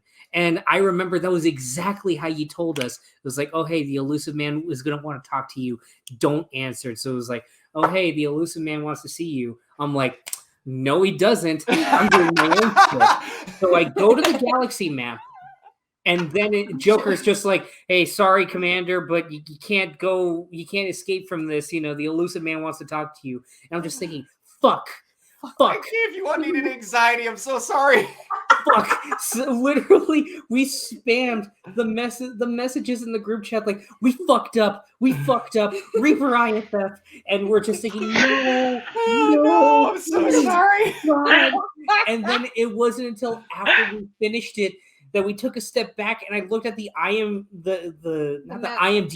the IGN walkthrough, and it's like, wait, that didn't happen. Yeah. Oh my god. I didn't mean to accidentally give you a heart attack. I'm so sorry. I mean, it made us appreciate like what we needed to do, and we read the Reaper IFF very closely, and we're like, okay, we'll know when we're there. That's why I was like a little bit confused when I read that message, because I was like, wait a minute, it's still too early. That's what we thought. We were like, my God, is this game shorter than we thought? Is it just trying to force us to finish fast? I was literally saying, like, wow, this game's a lot shorter than I thought it was. Yeah, if you just do main missions, that game can be very, very, very short. But we got to the Reaper, or not the Reaper IFF, the collector ship. It's all good. And yeah, I was telling the elusive man, what the fuck, man? Why would you do this? And he's just like, well, Shepard, I mean, I had to trust you, and, you know, you proved very trustworthy. Well, you proved not trustworthy, you bitch. You fucking asshole. But, hey, we got the word about the Reaper IFF, but I swear to God, that fucking shit sucked dealing with the Harbinger. The Scion enemies weren't that... The Scion. Bad. That's what it was, Scion. I remember because I hate those cars. But I hate the Praetorians, man. Oh my God. I will say, things. It was there that I made probably my biggest mistake. Because it's there on the collector ship that you can assign your next class of a weapon. Oh yeah, which did you grab? Tell me you didn't grab that machine gun. I got the sniper rifle. Oh, the Widow? Yeah. Yes. But partway through, because I was just operating on the logic like, oh yeah, the sniper rifle is going to be as awesome as it was in the first game, at least in the Legendary Edition. And then I take a few shots, I'm like, oh, this sucks. What the fuck? I should have just grabbed the machine gun. Yeah, the machine gun's worse. That machine gun sucks ass. Sorry to tell you. It does, because its spread is terrible and it's auto fire only. You got the kind of worst run of the luck with this, because you retroactively had the worst sniping in Mass Effect history turn into the best sniping, but they made it better than the sniping in the other two games. Oh, yeah, I see what you're saying. So you retroactively got the best first because it got changed. But you know what's interesting, though, on the collector ship for me, because I was playing an adept. So I'm playing full biotic, right? Mm-hmm. Right. And like when I just got the training. I didn't even get the Widow. I just got like the training for it. So I just got up, like info or something. Yeah, I don't think I got I haven't gotten the Widow yet. So, but I do love that gun in 3. Yeah. I was so angry like afterwards, because that was my thing in the first game, just popping off headshots like a motherfucker, and then getting to the sniper rifle. It's like, all right, it's gonna fit like a glove. Oh, this feels like ass. No. It's more like this is gonna fit like a glove. Yes, exactly. It's like a rocket launcher. And then there was a point I'm like, all right, maybe this next one will be better. I got different sniper rifles. Everything combat related in 3 is so much better. You will love it. Plus, you have a combat roll. You can actually dodge. Mm-hmm. Yeah, I swear to God, that was like the one thing. We saw like some videos about part 3. We didn't get any spoilers, surprisingly, but we saw like this guy talking about it was going to be a video about how Morden was one of the best characters, and then it showed some clips from 3, and I'm like, okay, we're skipping away from this. We're not coming back to it, but literally the guy's like, in this video, we're going to show you how Morden Solus is, you know, a pretty cool character. Part 1, BioWare, to 1993 to no, but like, like in the middle of like the guy's voiceover, I literally yelled at Crystal, "Oh my God, Crystal! Look, Shepard flips now." Yeah. And she's like, "What? What are you talking about?" And then in that moment, suddenly the guy made his Shepard go. Yeah, the combat roll, side to side combat roll. In episode 3. Yeah, there's some good shit with weapons in there. I can't remember what it is, but there's a weapon called a pole launcher where you literally just have a sniper rifle that shoots extended poles, and there's a weapon that has a shield that has a like lookout post, and you can headshot them with the poles through their lookout post. But if you don't, you can just shoot them in the shield, and it blows the shield clean off of them. It's the best weapon in the game. That's the harpoon gun. The harpoon gun. All the DLC weapons you just get at the start, but you can buy them in shops. Yeah. It's very weird. Speaking of the DLC stuff, we did get this cool armor thing.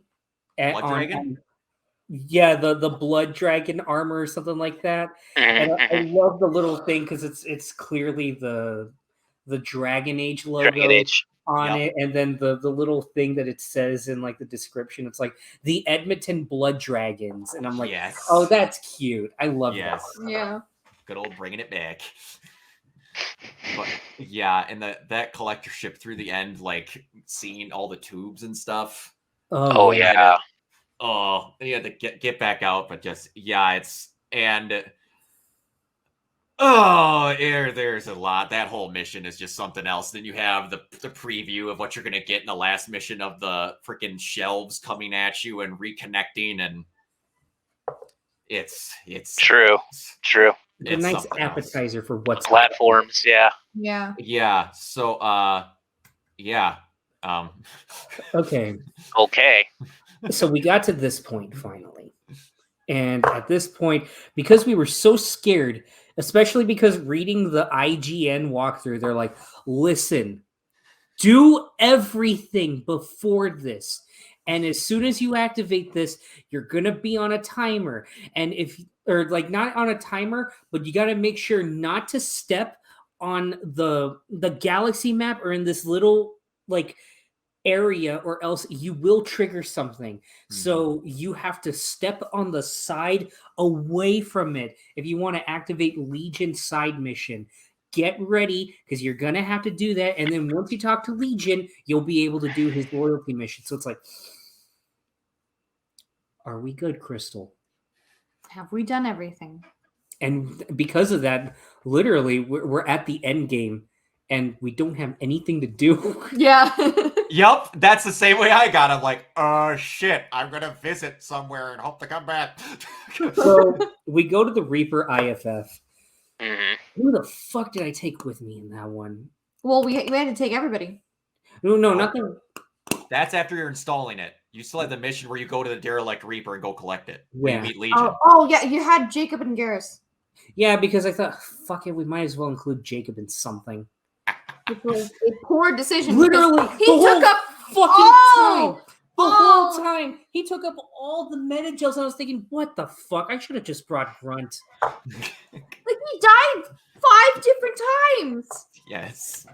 And then it was there that we met Legion, and that was just so cool, just seeing his intro, just sniping Geth Shepard as Commander. we're walking by.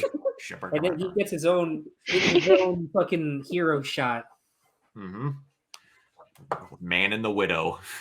Man and the Widow, and apparently, like when you get to that point where he's like sniping, the Geth while you're walking, if you have the sniper rifle and you use it and zoom out, you can actually see Legion on the walkway. Oh, nice.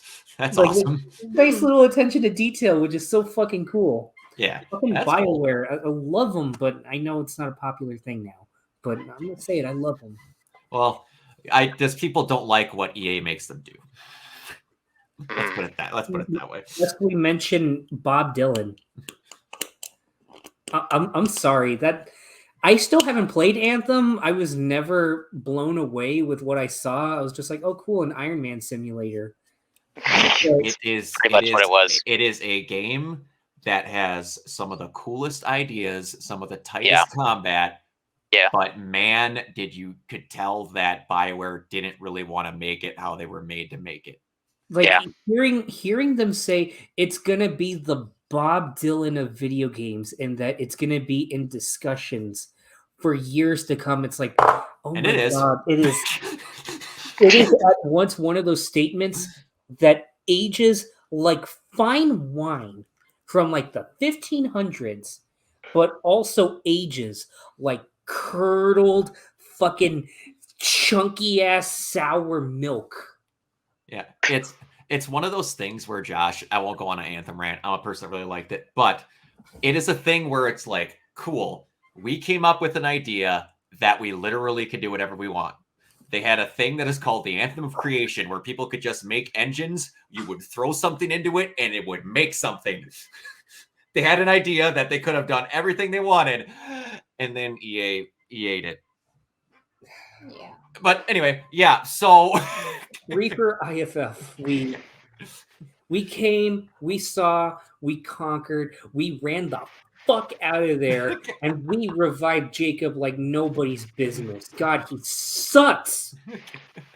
So how Jacob, when I took him along on a mission, I think it was during his loyalty mission, literally was standing in my way in a combat situation, and I was like, this dude's a trained soldier. Like even Ashley Graham in Resident Evil 4 pointed a gun at her. Squad mate AI, man. Yeah, but no, I didn't blame that. I just blamed it on Jacob. I was just like, man, just get out the way, Jacob. Yeah, he's not great. Did you take a lot of convincing to bring the Geth with you, or you were pretty much right away to take Legion with you? No, I was pretty much right away because I was like, okay, a Geth that isn't trying to kill us, but is trying to help us. This is interesting. And it kind of builds on the side mission in the first game. Mm-hmm. You remember, right? It was like we had to go to like these Geth outposts that like the Reapers had taken over, or the Geth had taken over. And then like one of them like cries about like the songs of their people or something like that. It was like in a text block. I don't remember that. But it was like, wait, the Geth feel stuff? But they're like... They have feelings. And again, Jacob comes in with his fucking dumb fuck plan. Miranda's like, well, if for nothing else, Commando, we could at least, get some money out of this or something like that. It would go great for some serious research. I know my Australian accent is shit. I'm sorry, Yvonne Strakowski. Please forgive me. And step on me, but also forgive me. but then you have Jacob, fucking galaxy brain over here that's like, I say we go ahead and we just junk it out in space. Yeah. And a good one, bro. Stupid idea. Just like, who asked you? And it's such a stupid idea that even the game is like, look, we're not about to give you that option because that's too stupid. You can either choose to activate it now or just decide to give it to Cerberus. Yeah, which you choose to do how you want. And it's the great stuff with Tally and some of that. It's... Oh, before we get too far, I have to ask, were you able to peacefully separate Jack and Miranda? Yes. Okay, good. That was one of the few Renegade options that I ever did. I did do a fair bit of Renegade stuff. Okay. I don't want to make it sound like I made my Shepherd just a pacifist or something like that. In fact, That's something really cool that the game adds, which is the Paragon and Renegade interrupts, where they flash on, and sometimes I knew when to press them and when not to. But like, I love that they made Paragon as badass as being a renegade in those interrupts. Like when I was when I was having the interview with the fucking shitty ass reporter, the Paragon interrupt came up, and I know like you can get the Renegade interrupt, and it's like, I've had enough of your journalism. Which I think is absolutely hilarious watching that scene as male Yeah. Dude, Age is real good.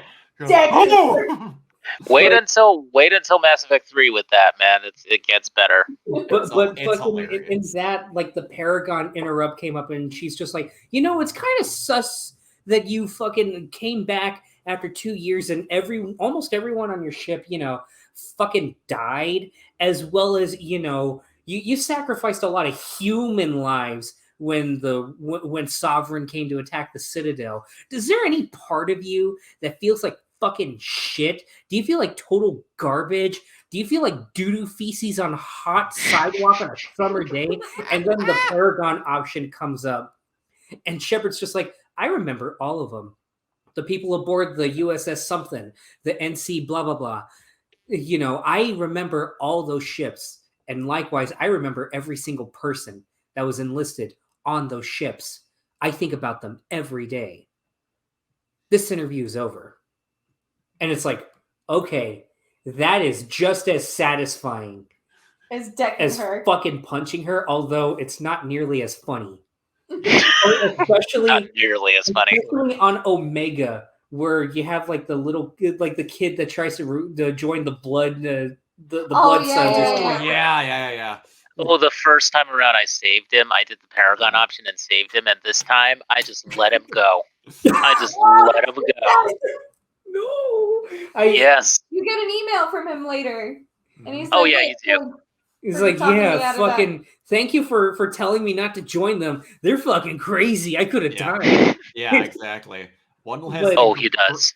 He does. Cruz quick. Not only did Jacob say throw it out, but he also said the team should go to the Reaper IFF right off the bat to the start of the game without doing any loyalty missions. Oh my god. He's an idiot. You reminded me of like even the stupider thing with Jacob. Oh my god. But like on like that Renegade thing, there were a few things I did as Renegade, and one of them was just to try it out because I was a little too worried about how I could continue with Zaid's loyalty mission to prove the loyalty. Because you had to be pretty high in Paragon or pretty high in Renegade to like convince him to stay with you if you choose the Paragon route. So out of curiosity, I was just like, you know what? Let those fuckers burn. Let's go catch your guy. And he's like, now you're talking. But then I was just like, this doesn't feel right. This isn't how my Shepard would react. So I extensively searched. I was like, no, yeah, I can do it. And I just redid the mission again where we saved him. And I was lucky I had enough. But one of the few Renegade interrupts I did was, I think it was literally on Zaid's mission or something like that, where you had a Krogan that was like, hey, don't move another step, boy. Fucking tell you, I'm going to, like, you're in the presence of, like, greatness or something like that. And the Renegade thing came up. So it's just like, and Shepard shoots the fucking. No, I think that's on. It's either there or on Tachanka. I can't remember which one. Tachanka, I think. It was on Tachanka, yeah. Morden's mission, I think. Like, you fucking idiot! You can't even shoot straight. And they're like, wait. And then like the little gas trails following by Shepard. And she's just like, and they're like, oh fuck. Yeah, exactly. Yep. And the other one I did was during Thane's loyalty. Yes. During Thane's recruitment. We're going up the thing, and there's this one guy. Oh yeah. Yeah. You tell it. No, it's just like. I think I know what you're talking about. Is it the window? I think it's the best Renegade interrupt ever that you're talking about here. Is it the window? Yeah. The window. Yeah, it's just like. Yes. Hey, you fucking like. It's just like, hey, tell us where fucking. Tell us what we want to know. Tell us where Nasana Dantius. Nasana Dantius. Nasana Dantius is, and he's like, look, I don't know anything. I don't know anything. We can fucking make it worth your while. Let me rephrase. I'm not telling you anything. So you're just Yeah. and And That was the best. that was one of the few renegade things that I ever did. And again, I think we also did it in things loyalty mission. when you Yeah. punch the guy you're interrogating. Yeah. I love the fact that, I did it so Renegade, much. the Renegade Shep is basically like your 80s action movie Shepard. Like, No. But when Jack and Miranda were fighting, and Did you Jack's like, pick that this, ranking? yeah, Jack was like, this fucking bitch is just like fucking saying it's not a big deal, and Miranda's just like, well, this bitch is saying that it's not a big deal either. And then I did not work so hard to get your guys' loyalty for you guys to start fighting, and I saw that I had just enough renegade to pick like the red option, and I looked it up and it said, yeah, you could still keep their loyalty. So it was just like, shut the fuck up, both of you. We don't need this shit right now. Yes. And they were just like, you know what, you're right. Yeah, is we'll save it till later. Yeah, that's one thing that is kind of a drawback sometimes in the series, where it's like, if you do a mission at a certain point and you didn't gather up enough Renegade or Paragon, you can kind of be screwed. Which, yeah. On that level of like cut stuff and like what I mentioned earlier about like interactions, I found out, like, again, when I was at work and I was bored, that apparently they cut out like something similar like that, but between Grunt and Morden. That there's only like audio still in the files of the game that have the aftermath of it. There's no audio of like the actual confrontation because it was probably cut out at that point. But you can talk with like Grunt and Morden, and each of them, they're just like, I don't like that you fucking let that Solarian walk all over you, blah blah blah blah. Oh. And Morden will be like, he's too quick, too reckless. Da, da, da, da. I didn't But know that. that got me thinking, no, if that was supposed to happen with every character, I wish they went all the way, because that would be real interesting to see that kind of infighting, especially Grunt and Morden. I would have liked to see it with Thane and Jacob. Thane and Jacob, especially because Jacob's big thing is, I hate my absentee father, and Thane's just like, is an absentee father. Yeah, that would have been cool. Yeah. All right. By the way, BioWare. Yeah. By the way, Jacob's dad and also the warlord Okir, which is the guy that created Grunt, they were both voiced by Dave Fennoy, and I was trying to place that voice Oh, and just realized that it's the dude from The Walking Dead, the game, the Telltale Walking Dead games. Shit. I thought he sounded familiar. Yeah. Yeah. All right. Moving on to one of the cool moments where you got to play as Joker, Yes. stalling the Reaper IFF. Now that Yes. was amazing. I actually so died. fucking cool. What? Oh yeah, you did. What moment? Do you remember, like, what part where you got caught? It was It's because he was going too fast through through like the lower decks, and so it was like right bumped when into a collector. it was right when the collectors were like passing by the walkway where Gabby and Ken were. So it was just like, Ooh. Oh, yeah. Yeah.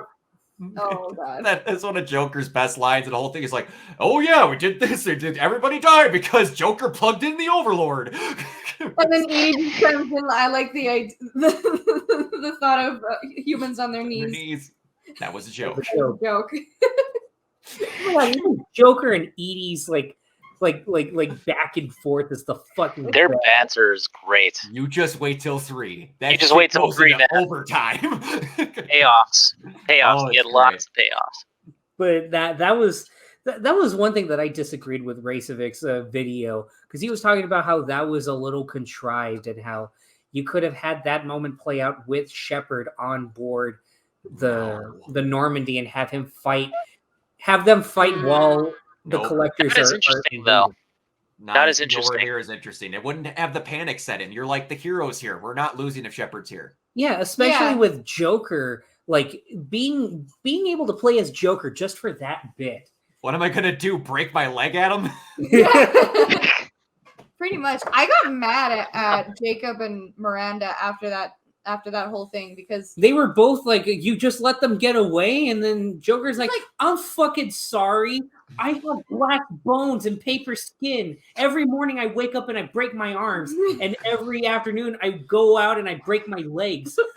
Fuck you. I got mad at them because, like, to be honest, that was Shepard's fault for not having the entire crew on the ship. Yeah. Just leaving it completely unmanned. Which, like, unprotected. In that level of contrivance, that's one thing I will give fucking Reykjavik in that bit, because it's like, no, yeah, it does feel very, very convenient to have one mission where suddenly everybody is needed. But at the same time, like, I will admit, I wish that they had a better reason for it. It was just like, let's go do this thing. Like it's undergoing maintenance and only the crew that needed to be there was there. Yeah, like, I understand that. See, yeah, I mean, I agree there, but the thing is, it's such a great, like, moment. Yeah. Of, like, it was so unexpected when I first played it. Like, I didn't even think that you would be able to play as anybody else besides Shepard. Yeah. So. That I remember I didn't even open that bit in the IGN walkthrough. It just said, it will activate this mission automatically called Joker's Jump if you fucking get in this vicinity after doing the Reaper IFF. And I was just like, well, I got to do Legion's loyalty mission instead, so fuck yeah. Yeah. But I never opened that thing at all. So I felt that exact same rush of excitement when Joker, like just when everything's happening and it's showing all the crew, and me and Crystal just had this feeling of, oh no. This doesn't feel right. Especially because I literally went out of my way to make sure everyone in the crew was taken care of. I got Dr. Chakwa that bottle of brandy. Oh yeah. Turian brandy. I got the mess gunny a cook, like the best ingredients from the Citadel. I got Ken and Gabby their fucking upgrades and shit. I made sure everybody was like really taken care of. So, and then again, the flirtation with fucking Kelly, because we're players like that. It's like, what do you do? So you got everything covered. We had everything covered. So yeah, we had been talking with the entire crew. And we even listened in on the people in the crew quarters, and they're just like, yo, I have a family on Horizon. Were you able to get them out? Yeah, luckily they were out. I kept popping in on them like, all right, thank God they're okay. Mm-hmm. Yeah, it pays off. For all of them to be just gone, presumed dead. We're like, no. Yeah, it's kind of scary. And then you have the dead moment where I guess for a hot second we could talk about it. Yes.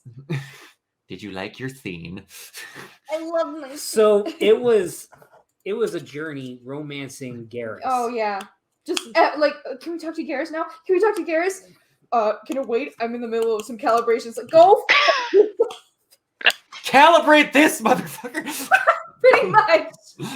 It was still getting to have those little things where it's just are you sure we should do this, Shepard, or something like that? Especially after he just basically came onto the scene and he's just kind of turned into John Bernthal in The Punisher. Gosh, God. what are you doing? And then after everything, after taking care of his loyalty mission and everything, no wonder I like Garrus. Suddenly, Garrus is awkward. And it's like, okay, we got the life back in him. That's fucking great. And yeah. The one thing he's not good at is romance. What was the thing that he said? It was just like, we were just like, when do you want to do this? And it's just like, let's pick a time when the moment is right before we launch into the jaws of hell or something like that. We both know how much I like to pop the coil. No, it was like, pop the heat sink or something like that. Pop the heat sink. That's and then it cuts to Fem. It's like, that metaphor went somewhere.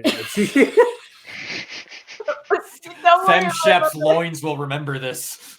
Which I have to give some special shout out.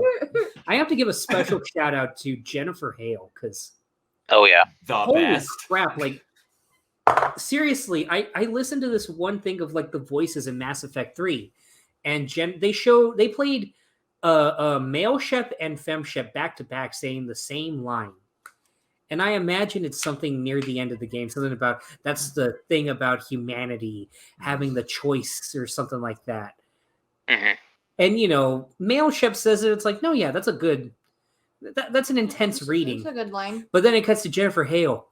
That's the thing about humanity. We have the option to choose, and it's just like, holy crap, night and day. Yeah, there's one thing also about them, and I cannot remember which way this goes, but I want to say it's Mark Meir. Mark Meir just read the lines as both options where it's even keel and it's whichever. But Jen Hale read the lines as if she was two completely different characters.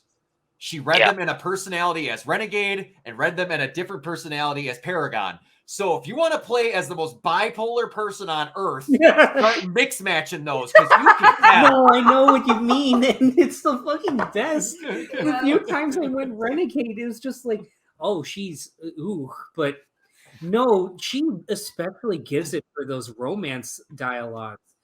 Like it was just this simple thing where it's just like, I want to do it, Shepard. I want to feel, I want to experience it with you. And, it has the one thing. It's like, if you really want to bow out, just pick this line. I want to be friends, Garrus. But at this point, we're so far in that we're like, fuck that. So we're always like, no, I want that too. And then immediately Jennifer Hale comes in with the most smoky, breathy, I want that too, Garrus. And every time it's just like, okay, I need to change my pants. I need a fan or something. Well, we got that romance scene. I'll admit there was a part of me that was a little bit like, oh, come on, we're at this point. We're not going to get like that. We're not going to see how this works. You get to see you get to see more body parts in motion in Andromeda. I will just say that. You get to see a bit more of the nitty-gritty. But with that said, it was a genuinely beautiful moment where he's just like, I haven't had a lot of good things in my life, Shepard. There's the crew and Sidonis. I just want one thing to go right, just once. And then I did the Paragon interrupt. Yeah. And it was just like, no, this is genuinely beautiful. This is what it's all about, forming these connections. Yeah. And then, meanwhile, we're thinking, as we're doing this, like, no, this is a beautiful moment. Fuck, we're going to have to talk with Liara later. Oh! Yeah. And the best part is, like, if you date Liara the whole way through the game, but you romance Kelly, no one else will ever bring up Kelly, but Liara, being the Shadow Broker, later on will bring up Kelly, because she's the one that knows. Yeah, she knows. She's like, don't lie to me, Shepard. I'm okay with it, but I know. So we romanced Garrus, and it was a genuinely beautiful scene. I agree. That's the romance that we're going to continue on into the third one. Yeah. But on the side, Thane's up there. Yes, because I am doing like a side save file where I romance Thane. And that is fucking hilarious, though, that he's telling you about my wife had I dropped as he almost dies. It's just like, my wife, she stepped into the in between the scope and everything, and in that moment I begged for forgiveness. And then the line thing comes up, and literally the first thing that comes up is, I want you, Thane. Like, that's the only way that you can romance him. Right as he's that dialogue option. Dead wife. Yep. Talking about the moment that he literally fell head over heels for her. Just being like, hey, Thane, I want to fuck you. Like, that's not how it comes out. Yes, I know, but I love how they put the lines. Yeah. Oh, it's like, great. Something along the lines of, listen, I don't think you understand what I mean when I say this, but I'm here if you need anything. Yeah. Oh, that's the interesting thing, is that was one of the innovations that they made in this game, was the fact that when you choose dialogue, it's not literally what your character says. Yeah. Yeah. You get an approximation. I think it there are some times where it works, and there's a lot of times where it doesn't. Because you pick the one option, and you're like, whoa, I didn't mean to say it like that. Whoa. Which Yep. I don't think. Go ahead. Well, I don't know. I kind of like the fact that they don't give you that like literal interpretation, because I think it's more like the character's inner monologue. Yeah.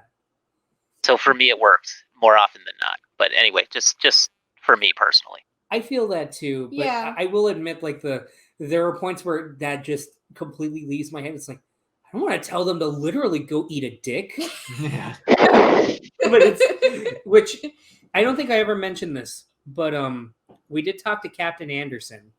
That was like the first thing that we did in the game. Yeah. The second we got freedom after we met up with Tali, we fucking went to the Citadel and we talked with Captain Anderson. And initially, I told the council to go fuck themselves. Because, I mean, Jesus Christ, I literally saved their lives in the first As game. you should. Yep. And it was just like, what the fuck? Why aren't you giving me this? Give me some credit. And they're like, well, what was Sovereign really a Reaper? Let's be honest. That's the point where I'm just like, you saw the thing, grab the Citadel! Voldemort is not back, okay? Let's be real here. And it was just like, oh my god, I should have let you fuckers die. So I initially told him to fuck off, but then it was also like, wait. Because now we're not a Spectre. Now we're not a Spectre. God damn it, I still want that freedom. Yeah.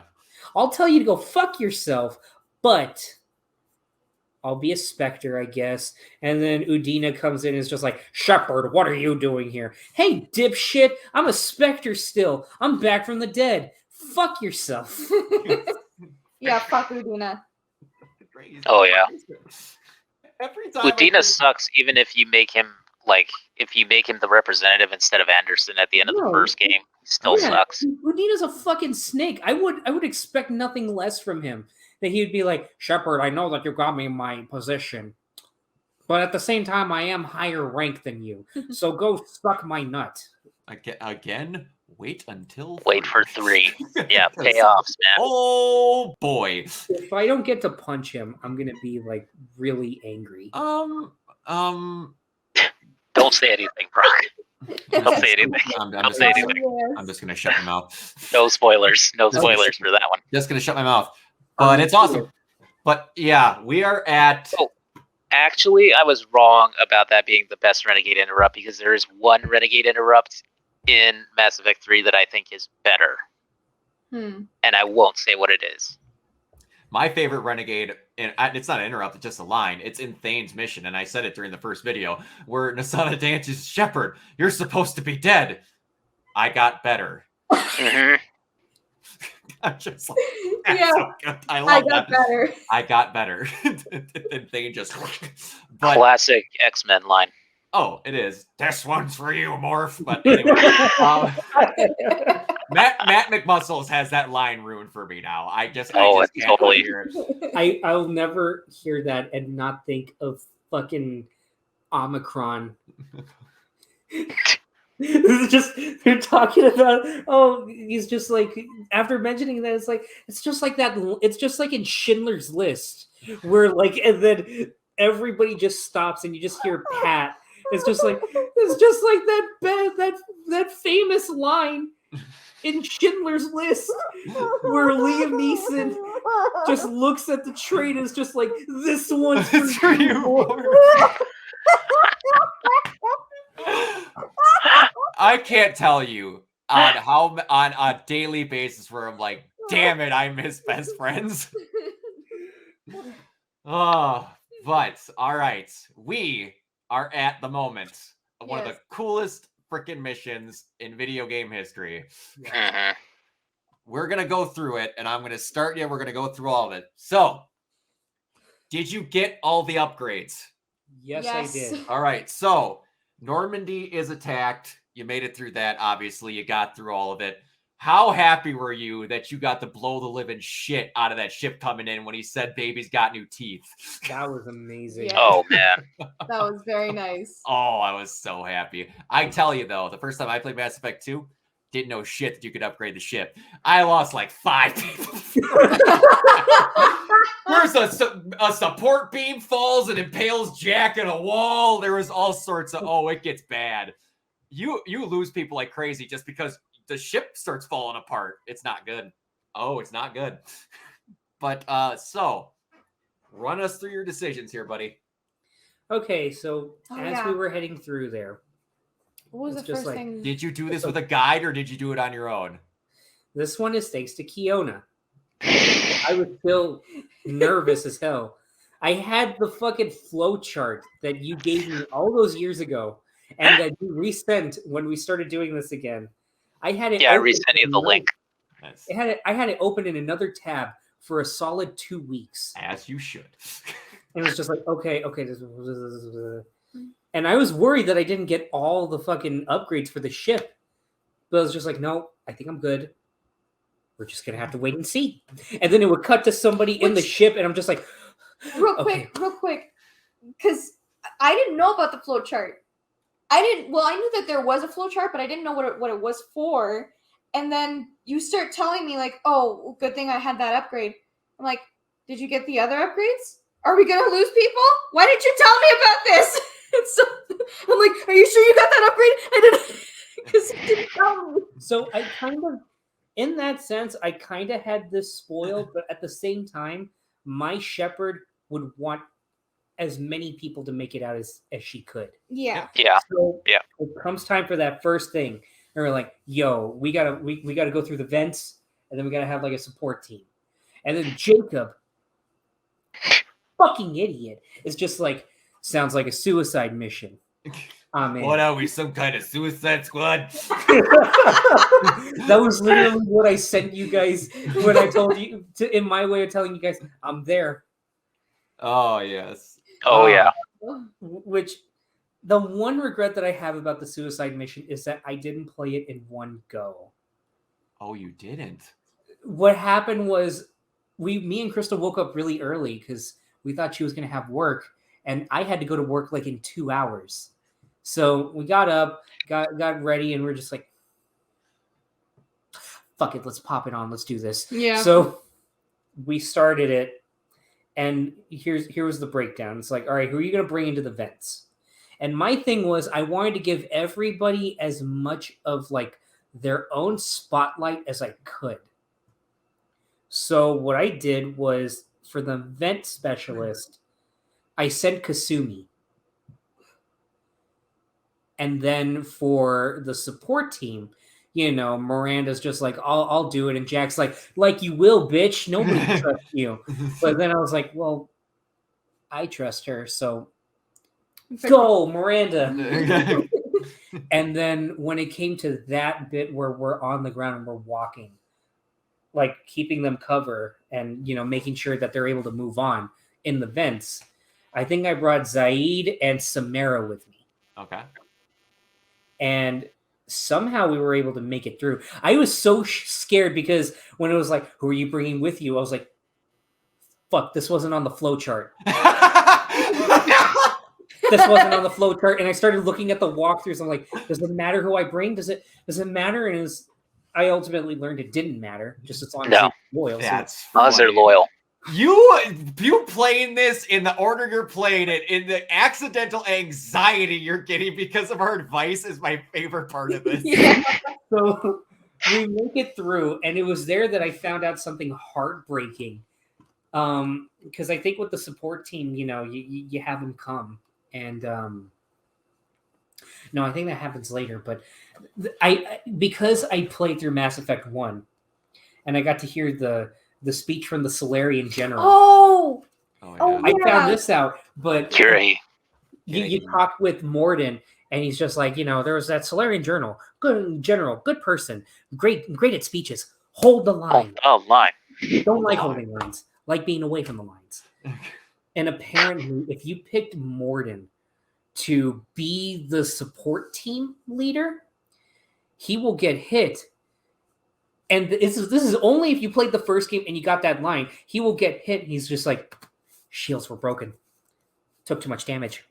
And he dies in Shepard's arms. He's like, if anybody asks, tell them I held the line. I did not know that. Oh man. Yeah. It's like, oh my god. So, Morden yeah. I only ever picked for the escort back because he's one of the best options for it at the very end. He's the only I never picked him for anything else. But So- go ahead. So we got through that first push. Kasumi made it out, and I got there perfectly fine. I Oh, did my die God. once in that push because that fucking cover system. I got in cover. And every time I thought, all right, I'm in cover, I ended up accidentally pressing it a little too many times, and I would get out of cover, or I would launch over. I'm like, no, get the fuck back. Fuck! Okay, let's restart. So we push through, and then it comes to what was the thing after that? It was Then it was hold on. You had to base infiltrate. Hold on, get crap. You had to choose. Oh no, now it's escaping me. Shoot. The barrier person who was going to protect yeah, you from yeah. the storm. Oh yes. Because I remember we didn't want Jack to feel like we favored Miranda over her. well, especially because I didn't think Miranda was like as big of a specialist as she was talking about. Like she was good with everything else, but like biotics, it was just like she was just like, well, any biotic could do it, and it's like, yeah, but you're not a specialist in that. You're good at other things.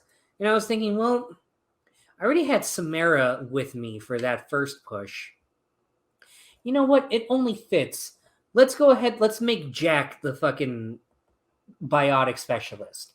And then you needed another support team. And I was like, okay, fine. We'll let Jacob lead this one. Gotta make him feel special. And credit where it's Don't due. have That, to. and I think that next push that I did, I had Grunt and I had Grunt and somebody else. Oh my god, it's escaping me. I can't remember. I had either. Grunt and Thane. That was what it was. Yes. I had yeah, Grunt yeah. and Thane. We pushed through.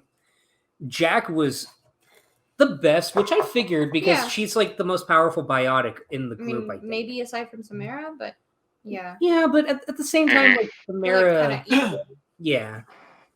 Jack is the wild card, and if we gave her that push, I don't know. There was a part of me that was like, maybe it'll have like positive repercussions. Mhm. So we got through. That scene plays out, but instead of Morden dying, Jacob gave us a fucking fake out. You know, it's just like, and then it cuts to Jacob, and he's just like, and we're like, Oh, is Oh, he gonna no. die? Yes. Is he Fuck. gonna die? Is he gonna die? and he's like, I'm fine. Fuck It's like, off. Fuck you. So I brought Kasumi with on that the first time I played through, and I didn't pay attention to some of the rules and stuff, and she got carried away by the Seeker Swarm at the end. Oh no. Yeah, I was not happy. Oh. Yeah, it sucked. She's the only death I had. Yeesh. Oh, we have a new comment from Cruz. Yes, we do. I was bringing until we got a break point. Okay. Speaking of this mission, how did all of you play during your first playthrough in terms of saving? Remember when I played KOTOR and Mass Effect, I just saved a new file every 7 seconds. Not quite that much, So but every couple missions or so. I did that Yeah, in the same. first game. I did that in the first game, and I think because of that, it led to this weird bug that I mentioned in the last episode where for some reason, every time we went to the Citadel, it would crash Oh yeah. every so often, and we just had to pick one save file to just keep saving. We had like 4 of them, but it was still like, why is it doing this? And I was thinking, well, at least Mass Effect 2, I don't think we have to do that much. So I only had one other additional save file for most of the game. Yeah, I saved it on one save file. The only time I ever do the pat method is when I'm playing Resident Evil, where you rotate your saves. But here's the thing. That bug is also in Mass Effect 2. I only Really? had 2 save files. It only happened twice in our whole Yeah, time. it wasn't nearly as much as one, but it did happen a couple times. We're out of nowhere. We're just That's playing, weird. and then it'll suck us out. Yeah. That's weird. It wasn't crippling, so thank God. But yeah, That's good. Mass Effect 1, I was saving like crazy. I was just like I had like 7 different save every files. time we got near the Citadel, we're just like, don't crash, don't crash, don't crash. But Mass Effect 2, I was fairly confident in what I was doing, and I felt like what I was doing was like the right decisions for my character. Mhm. That's something just special, that it really makes you feel like you are Commander Shepard. I know it's a stupid thing to be a positive about, but in a lot of these types of games, you just kind of feel like, oh yeah, I'm Nathan Drake, Mhm. But with this one, it's like, no, I'm Commander Shepard. I have to think like my Shepard. Yep. And it's really cool. And with this one, the only times that I ever really rewound stuff was if I didn't feel comfortable with it, and I had the auto save thing. It's like, oh hey, do you want to restart the mission? It's like, yeah, I'll restart it because this doesn't feel right. I can do this. Usually that was correct. Yeah. For the most part, it was pretty okay. Did you do any of that, Kiona? Like having like multiple saves and everything to like balance out every decision? The only time that I did that was when I would miss dialogue. Because I would accidentally, sometimes you can press that A button or X button or something, and it would just bring up like the dialogue so that you can choose already your next dialogue option. And sometimes I would do that at the exact moment when it would come up, and I would just hit goodbye on something, and then I'd miss dialogue.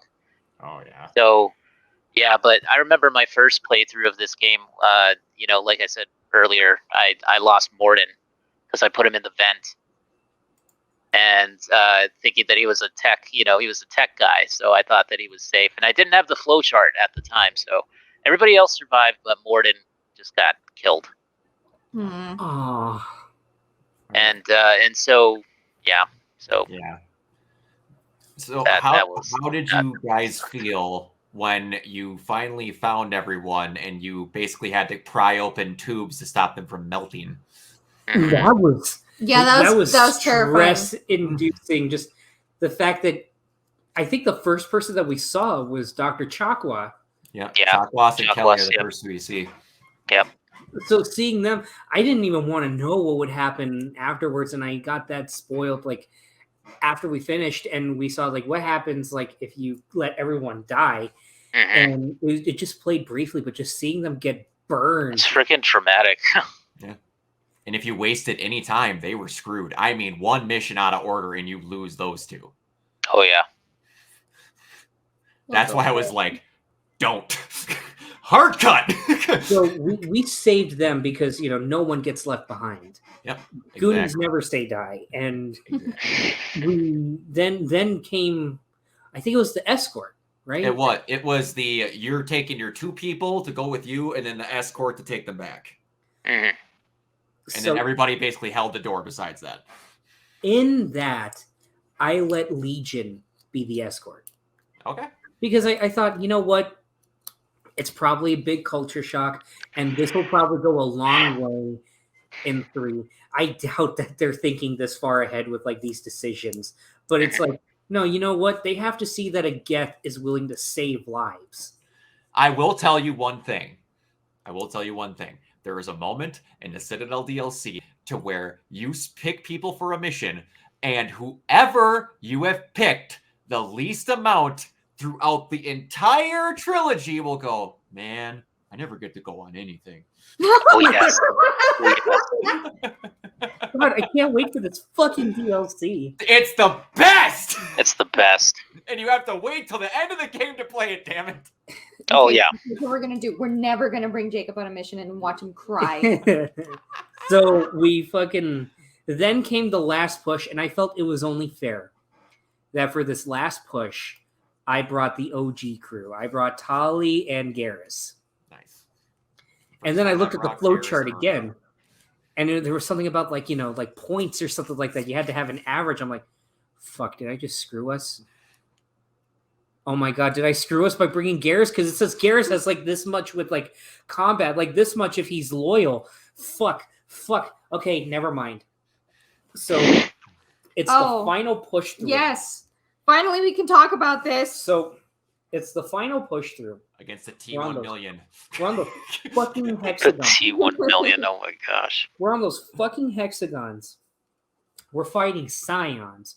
We're fighting Harbingers. We're fighting Protheans that become Harbingers. And it's so fucking annoying. And then we finally get to the big reveal. Why they grabbed all these humans from the colonies.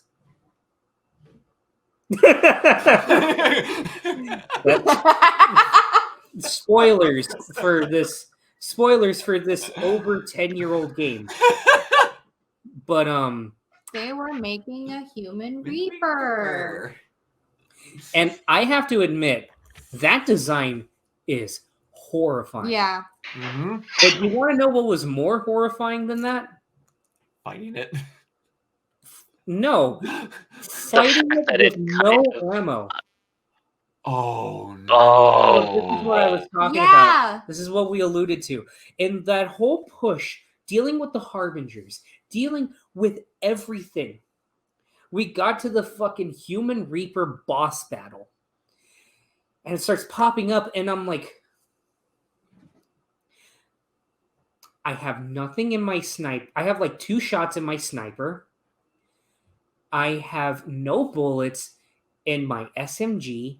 No bullets in my long pistol. And I have 5 bits of the collector beam. It was so funny using the collector beam when it only had 5. Yeah, it was literally just like, all right, let me see how much this will do. Oh, that's it. So for that first little bit, I was just like, what the fuck do I do? Am I just stuck here? And I was just waiting and waiting. I was thinking, what do I do? What do I do? What do I do? And then I look over, and out of our periphery, out of the corner of our eyes, on the edge of one of the hexagons, I see glowing red. I realize it's a thermal clip. I'm like, fucking jump over shit, leap down. I grab it, and then I immediately take cover because it's starting to go. And It was prep. the only clip on all of the platforms. And then as we're fighting, I kind of think. Go ahead. No, I was going to say that I kind of think for the Legendary Edition, they did kind of up the ammo scarcity a little bit. It I didn't helps, really like, notice the difference, but I feel like they did. it helps make you feel the intensity of the situation, which I can't help but admire. But at the same time, for that final push, it's so fucking annoying. I mean, if there wasn't that clip, it would have been game breaking for us. We wouldn't have been able to beat it. mm-hmm. But Yeah. then, as we're fighting, suddenly more enemies start to appear, and we're like, God fucking damn it. And then, of course, I ended up dying because, again, I'm trying to get into cover. I'm trying to avoid the Human Reaper beams. I'm trying to avoid these things. Wait, no, get back into cover. No, why are you leaping over? Leap back over the other way. Cool. No, stop leaping over. Stop. Fuck. Fuck. Yeah, I'm trying to decide if, like, the one thing for me that doesn't quite hold a candle to 3, or in terms of holding up or something, would be the combat mechanics in 2. Yeah. But then we respawned. And now that we knew where to hit, oh my god, the boss fight was fucking easy. Literally, I got it to a point where we didn't even get the additional enemy spawning. Nice. I felt like a badass, although we did get one funny glitch. And, you know, the fucking Human Reaper just knocks off some of the... He starts ripping off some of the platforms, but Talia was still on one of the platforms. So she was just still like, on one of them, but she didn't die. She was just, like, stuck in the air. We're like, That's Talia, funny. no, Talia. Wait, That's Talia. awesome. Are you okay? Are you good? And then suddenly she just went... It suctions back. That's funny. And we finally did it. We held the line. We destroyed the fucking thing.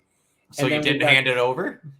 So Yeah. that was the big decision where the elusive man, at this moment, it's just like, hey, Shepard, I know you almost died, but listen. Hold on. So I think, know I threw you into a literal trap before, but hold on, listen. 2 traps. I think it was literally like, hey, Shepard, so like, we should totally take that Reaper. We should like make it our own because, you know, it'll be nice to have our own Reaper. And luckily, I think the only person that was kind of like, look, Shepard, I don't like the guy, but I mean, let's hear him out, was Garrus. And that's understandable because, you know, he's thinking from like a tactical point of view. Yeah. Tactical, yeah. But I'm thinking, Crystal was surprised that I chose this, but again, I'm going with my Shepard, my decisions that would fit my Shepard, which is people literally died for all this shit. Yep. And you know what? Let's not use the thing that's literally made out of liquid humans. Like, this doesn't feel right. And then the elusive man's like, Shepard, but wait, listen. And we're just like, no, shut the fuck up. The place is about to explode. And like my man Garrus coming in, like he's like, no, wait, Shepard, you don't know what. Garrus just like shuts that shit off. And then, There's a great moment, and I always bring Miranda to that final one for this exact reason, is you'll get secret dialogue where the elusive man will then go, Miranda, you can't let this happen. And all she just looks at you and goes, consider this my resignation. It slaps the bomb on and just lets go. Oh, that's cool. Jacob don't get a fucking extra line, but if you bring Miranda, she gets extra lines.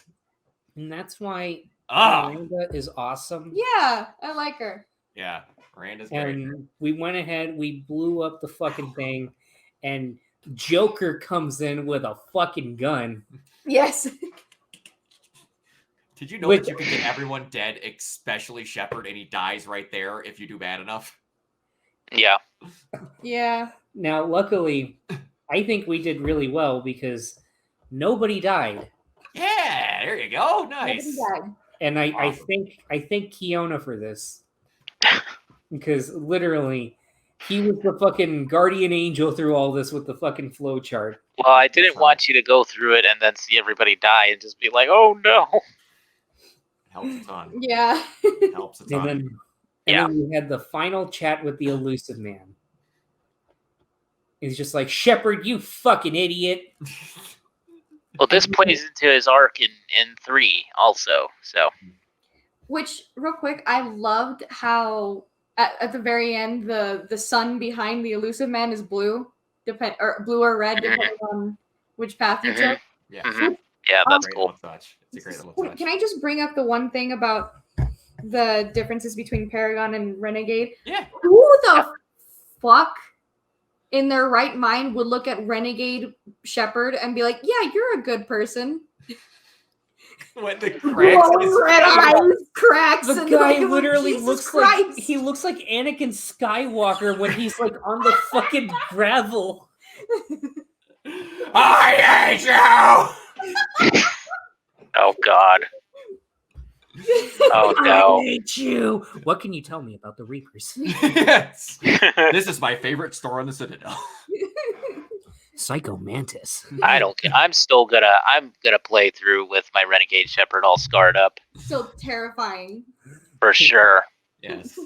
You can get surgery to fix it and still be Renegade. You can. If we're gonna be Renegade, you want the scars.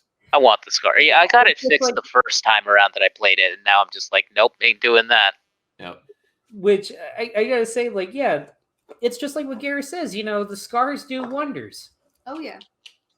They do. And yeah, that was like, again, one of the Renegade options is like, Shepard, don't you dare turn your back on me. And it was just like, hey, Joker, tell him to fuck off. And just disconnects it. Lose this channel and he gets out of here. Like, yeah! So, So good. I have to ask for the last little bit before we're out of here. Improvements, vast improvements, thing you wish would have been different moving from 1 to 2. Improvements. I think we've pretty much mentioned everything. Just The relationship with the crew was well more expanded in this version, in this game. I definitely and liked it a lot better. Like, just the fact that we could have that little drink with Dr. Chakwa after getting the brandy. That was cool. Very It cool. was. That was so touching, and that was especially great for me because I kept going back to Dr. Chakwa in the first game, like, hey, give me some more dialogue. Yep. It was just like, hey, do you need something? No, I don't want to hear about your past for like the 80 millionth fucking time. That's the same thing. No, give me something new. And to see her be genuinely like happy and emotional that like, you know, here I am with like a person that I consider a friend. We're able to have a nice drink together. It's beautiful. Yep. Just the things with Gabby and Ken too. Oh my god, the interrupt that you have, where you're fucking. I think it's right when you bring Tali in for the first time, and she's like on the ship, and you have Ken. That's just like the ship's full of nothing but women. It's making me feel a little bit threatened, especially our new cadet here. Have you seen her suit? It's so form-fitting. Snug in all the right places. And then Allie you, would. you know I can hear you, right? Yes. I'm being attacked everywhere. I'm like, boy, if you don't shut your mouth right now. But it was all of that. Again, the world building also feels, even though they took away the exploration, which I'll admit is a little disappointing because I think that's something they could have really improved on. That comes Rather back in than- Andromeda. It's back in Andromeda, which I'll pose that question after we finish 3, but Yep. you know, still it feels like they really did put more effort into fleshing out the worlds. Like the fact that each planet has like their own like foreword where it's just like they say that like Shakespeare says this, and you know, it certainly applies to like the people on Omega. You'll never find a more wretched hive of scum and villainy. Wait. You'll go to Tachanka, and it'll have its own personalized like paragraph. Wait, you read those? I didn't. But it's still the fact that like you could just skip those. Yeah. But you Yeah. could still get that. Having more crew members just made it even more exciting, even if I didn't talk with a lot of them as much as I should have. I'll admit I barely talked to Samara. That's yeah. And Well, she's one of the ones where you're not going to get a lot out of her. she's a mature woman, you know? She's seen and done everything. So it's like, yeah, I understand that. She's not fucking Jacob, little bitch boy. But you have probably the best side missions that I can recall. Just the fact that each side mission more or less has like the same production value as like main quest missions Yep. is really cool. Absolutely. But there's still a lot, not a lot, but there's still some things that hamper it back. Again, the combat took some getting used to. And while I did get into the swing of it, I couldn't help but feel that it was still a step back, especially in how they set up like the future. Yeah. And then you have the Hammerhead, which I never got to properly talk about, but Oh yeah. it is fine. It I is. didn't know which way you were going to go there. Like, at least when you run somebody over, they can actually die on impact instead of just bouncing around for like 10 seconds and then they get up. But the gun is fucking terrible. Yeah, it's not great. I had this, like, I think back to the Mako, and it was just so fun, or the Mako, it was just so fun to jump in the air and then aim the reticle down and then just. Yeah. But this one, I had to do the same thing, but just to do basic attacks, just not even a big explosion. It just felt like a firefight, but with extra steps. Because a stiff breathe hit you and that thing was dead. Yeah. And then picking up like extra materials. That weird mini game that they did. Yeah, where you have to like shake it. The hover place. thing. Yeah, what was that? I did not like that. Fox and heart surgery. You know, like it was so frustrating. I was so glad to be done. That was the one thing I hated in Overlord. Mm-hmm. Oh yeah. Yeah. And Yeah. then They again, could like not get vehicles right in the series, let me tell you. Again, it's best in Andromeda. It's And great even there, in Andromeda. I still didn't care for it. And then, like I said, just the fact that while they are extensive with what you do with the teammates, just the fact that like some people don't respond in certain ways or don't have anything to say when you bring them for special things. It's very frustrating, especially when like the rest of the game puts so much effort. Mhm. It makes you feel like, all right, I they see put that. a corner right there. Yeah. But no, this fucking game, this is probably one of the best experiences I've ever had Mhm. gaming in general. This is up there with you know, just kind of firing on, you know, fucking. Well, for me, it's up there with first putting on the GameCube for the very first time and playing Super Mario Sunshine, or when Wow. you introduced me to Undertale. Mm. You know, Wow. just Nice. like this is a genuine experience, and I fully understand why you two are so passionate about it. Are we gonna That's fire up amazing. Tree tonight? I think we are. Yeah. Okay. I'm letting you know right now. I won't spoil where it is, but you have another just makes my heart happy moment with the Normandy in the beginning of that scene where that theme kicks on and you feel like you could kill anything in the vicinity and nothing's going to stop you. When you see it, it's just kiss perfection, and it's about the same time into the start of the game as it is when you do it in 2. It's wonderful. Oh, it's great.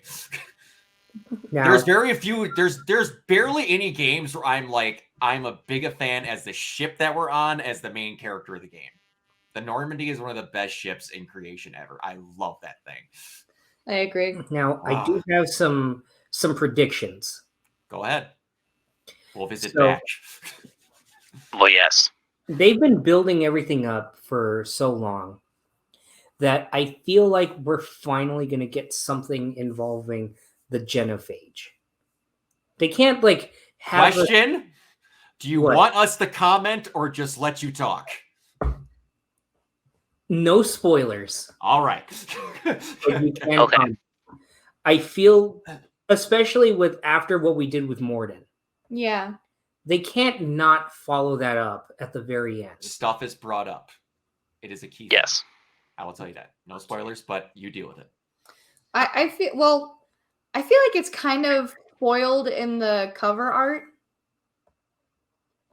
with all the Reapers like coming down. I think like Earth's gonna get fucked. Oh, okay. I'm looking at the cover and I'm like, Genophage, what is she talking? Oh, No. Like all the Reapers. Yeah. Okay. I feel like the framework is going to feel like, okay, we're fucked. We should have listened to you, Commander Shepard. You got to lead the charge. Reapers are here. What the fuck are we going to do? And I feel like that's going to be a driving force, and it's going to be... I feel like it's going to add a ticking clock kind of thing, but also not. Like the threat is constantly there. That is a thing that people do and don't like about the game.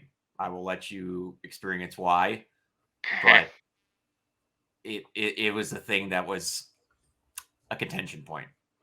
But go ahead. I'm going to tell you this, and not to spoil anything, but I'm going to tell you to watch this after you play through Mass Effect 3. Indoctrination Theory.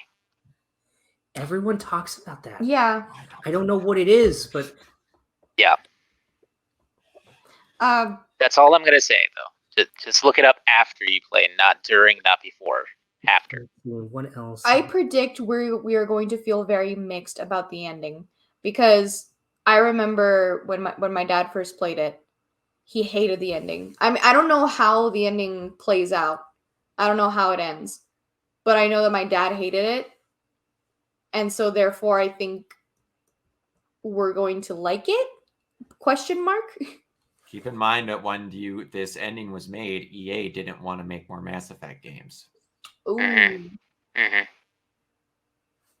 And also keep in mind that you're getting the best version of the ending, because you got the extended cut. That was the name of it, extended cut DLC, and you're getting the Citadel.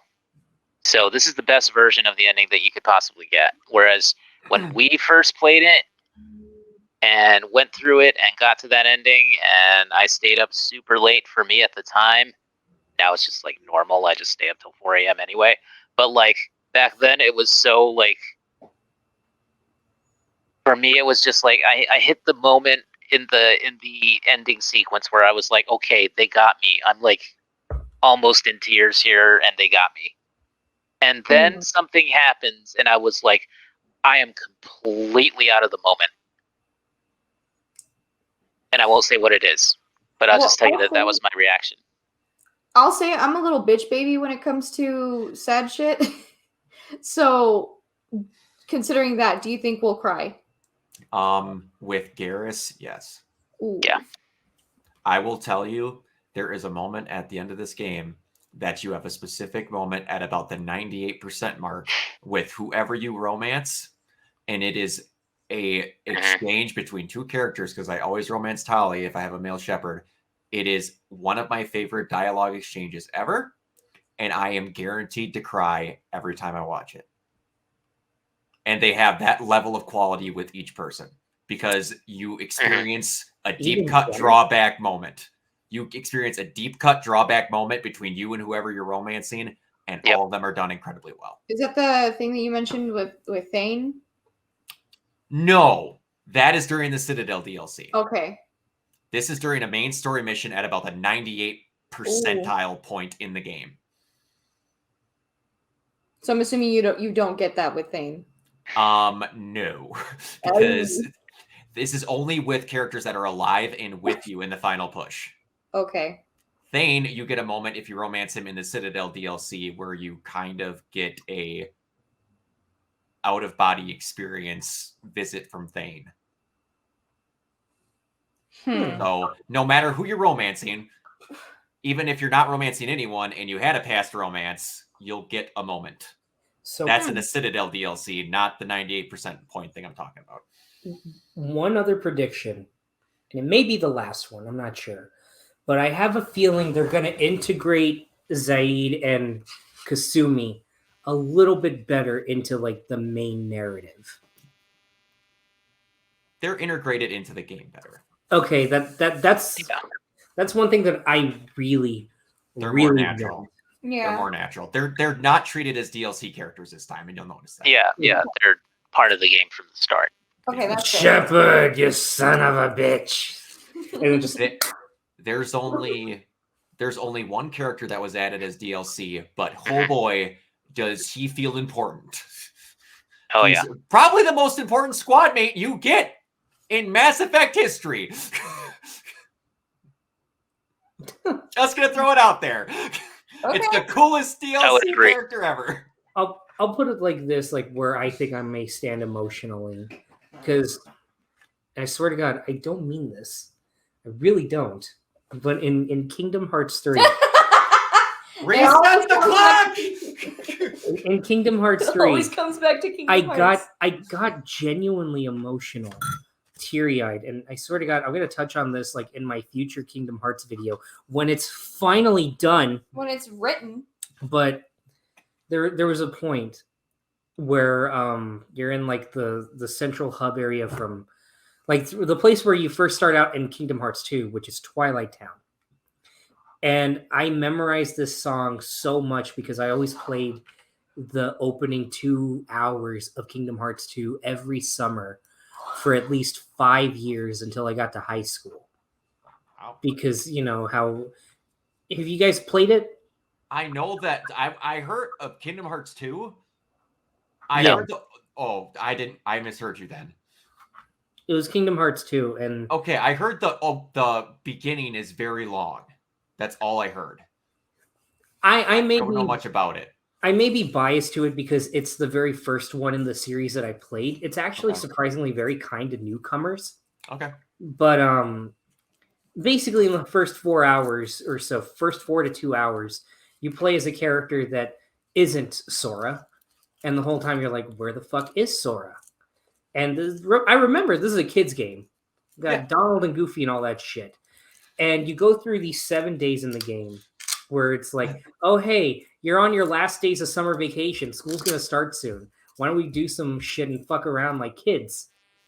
And then you get to the 7th day and it's revealed, this is awkward. Those past 7 days that you played through, they're actually not real. You were never supposed to exist, and you're going to be blipped out of existence.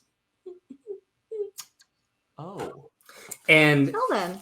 yeah, literally, like you get to the end, and the main character is just fucking enraged and upset because he doesn't want to die. And then he sees Sora, who finally wakes up or is awoken from his Odin sleep thanks to the GBA game. And he says, "Looks like this guy Roxa says, well, looks like my summer vacation is over." And then the screen turns white. Kingdom Hearts 2 logo finally pops on. But I get emotional because I played those first 4 hours so much that I would pop it in, and there's this song called Lazy Afternoons. One of the most beautiful pieces of music I've ever heard. And then we play Kingdom Hearts 3. I never got to play it. I was one of those people that was looking forward to it for years. Like, no, I'm going to play Kingdom Hearts 3 when it comes out. Mm-hmm. I promise this is going somewhere. And then I didn't. But then finally I was like, you know what? I see it at Walmart for $10. I'm finally grabbing it. I've been waiting for years. It's $10 in my hands now. Played through all the games, felt the flood of memories coming back, and then we get to Kingdom Hearts 3. And we get to the moment where Sora goes to the place where Roxas went to find out that he's not real. And then as he goes to like that specific area, suddenly it fades in, but you hear Lazy Afternoons. Oh, nice. And when that happened, I'm feeling it right now, but I got really like teared up. And I was just like, fuck. This fucking game. You're not going to break me. I'm fucking broken. Nice. So that is my level of how emotional I get with video games. Okay. I get that way too. There's multiple times where like I won't bring it up. I won't go. There's a moment at the end of Horizon Zero Dawn. There's a lot of that game that just speaks to me on a scary emotional level. I'm a guy that always wanted to have a daughter. I still do. Someday I do want to have a daughter, and she's going to be named, if my wife okays it, Aloy or Nia. And there's a point where this entire time you're this character that didn't know she had a parent, thought she was an outcast, and you found out that you're a clone of this woman that helped save the world, and now you're helping save it. And you finally find out where she is, and she's talking to this thing Gaia that she set up to help save humanity after it dies out. And you're listening to this recording as you finally find out where she is, and you go to her house at the Sobek Ranch, and she's talking about, he's like, you speak so much about your parents, yet you have no children. And it's just like, well, I guess I just never had time. She's like, well, if you had children, what would you want them to be like? And then Sobek says, well, if I had a child, I would want her to be strong, passionate, and have enough willpower to change the world, if even just a little bit. And this entire time you're seeing Aloy activating her focus and looking at Elizabeth, who's dead, as she's describing Aloy, who's literally standing right in front of her, who you got to know through the entire game and realize that exactly the kid that she wanted grew up to be exactly how she wanted. And there's a lot that goes into it, and I turn into a mess on the floor every time I watch the scene play out, and it's really good. But yeah, no, I will send you the damn scene of the romance option with Tally, because it's another one that just breaks my soul into a billion pieces. Mass Effect 3 is the Avengers Endgame of Mass Effect games. Damn. Where it's just like, hey, what was that really cool thing you'd like us to go do? We're going to go do that. That's true. There is a lot of moments where you're like, what's a cool thing that character should have done before we're done? We're going to go take care of that. I had a lot of issues with the ending, but the journey to get to the ending is the thing that saves Mass Effect 3 for me. And also the multiplayer. Yeah, there's they should bring that back. I am ready for this game to make me cry. It'll get there. But yeah. We're closing in on 3 hours, and I had a feeling that was going to happen. This has been a good one. Yeah, this has been I'm happy we got to do this. I had a feeling because of everything involved, and I got a good feeling we're going to have 3 hours of the other one, and I don't care Because I I think don't mind so, too. longer podcasts. I listen to Two Best Friend podcasts that are regularly between 3.5 to 4.5 hours on a regular basis. So I don't care. But yeah, all right. Let's get on out of here. You've got your predictions. I'm happy that we got this before you actually started 3. Yes. Same. Yeah. Same. Yeah. This is. I cannot wait for the. You have no idea how much I can't wait for the messages. You have no idea. Oh man, The I gotta panic. get on that. I gotta get Yeah. on that and catch up and play 3 again. All right. It's been a while.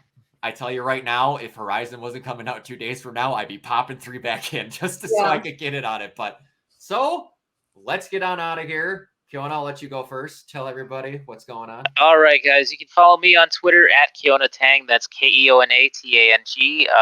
Also at Ren Pop Culture for Renegade Pop Culture's Twitter account. You can also follow us on Facebook. Join the group if you want.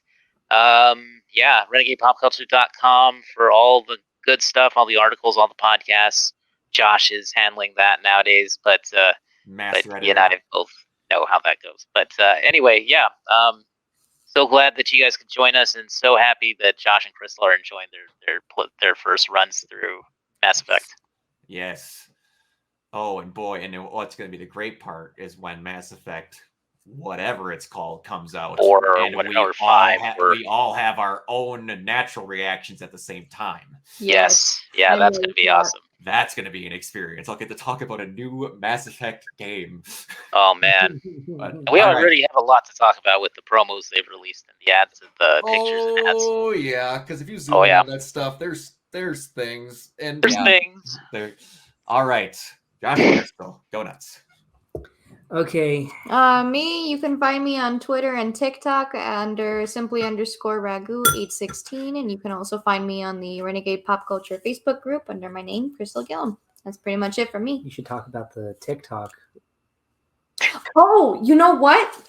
That's a good idea. I don't know his Twitter, not his Twitter, his TikTok handle though. Do you know it? You look it up while I do my long ass outro. Yes, I need to find my phone. No, this is phone. You go ahead and get up. There it is. You can find me on YouTube at JoshBoy64. I upload sometimes. I'm currently in the works on a love long that. video on Kingdom Hearts and what the franchise means to me, and I'm hoping I can sway some of the more cynical hearts out there. Make me understand it. I hope I can make you cry. I'll do a better job than what the interns did for Adam Sessler. Me and Adam Sessler understand it and What you cry. should, not to interrupt you, Josh, but I hope you have seen the video that is titled. So this is basically Kingdom Hearts. Yes. Oh God. Go watch that video. It is hilarious. Yeah, Go ahead. it's good. Okay. But yeah, I got that, and then eventually I'll do a video maybe before they happen. But I'm gonna do a quick video, which is gonna be my pitch of how I'd host the Oscars and how I'd present the show in a way that makes people genuinely excited for the craft of film. And if for nothing else, I can confidently say I'd at least be a better choice than Amy Schumer. And bring back the musical number Well, to open the show. I have dead relatives that would be better hosts than Amy Schumer. You can find me on Twitter at JSH Lozano, where I post about my failed shots at trying to get hired at Naughty Dog. I felt so bad for you. Oh, dude. Oh, Yeah. sorry. Or Okay. you can catch me simping for insert celebrity here. It always changes. You can find me on Facebook at Joshua Lozano. You can find me in the Renegade Pop Culture Facebook group, and you can catch me on the site where I do the show notes. And I'm getting weird with them now. That's awesome. I used to love getting weird with them too. That's where you have fun. A real quick thing. I gotta shout us out. So we've mentioned it a couple times. We have a DM group, and our DM has been posting little snippets of our sessions on TikTok, Oh, cool. and we have kind of blown up. And Awesome. as of right now, we are at 1,407. Nice. That's awesome. Some of our The one that has the most views is at 4,553. Nice. Holy Very crap. nice, man. That's so cool. Go check us out at DMI View on TikTok. Nice. Okay. All right, we'll do. Awesome. Cool. You can find me everywhere at Organite Zero. This is being done on Tuesday.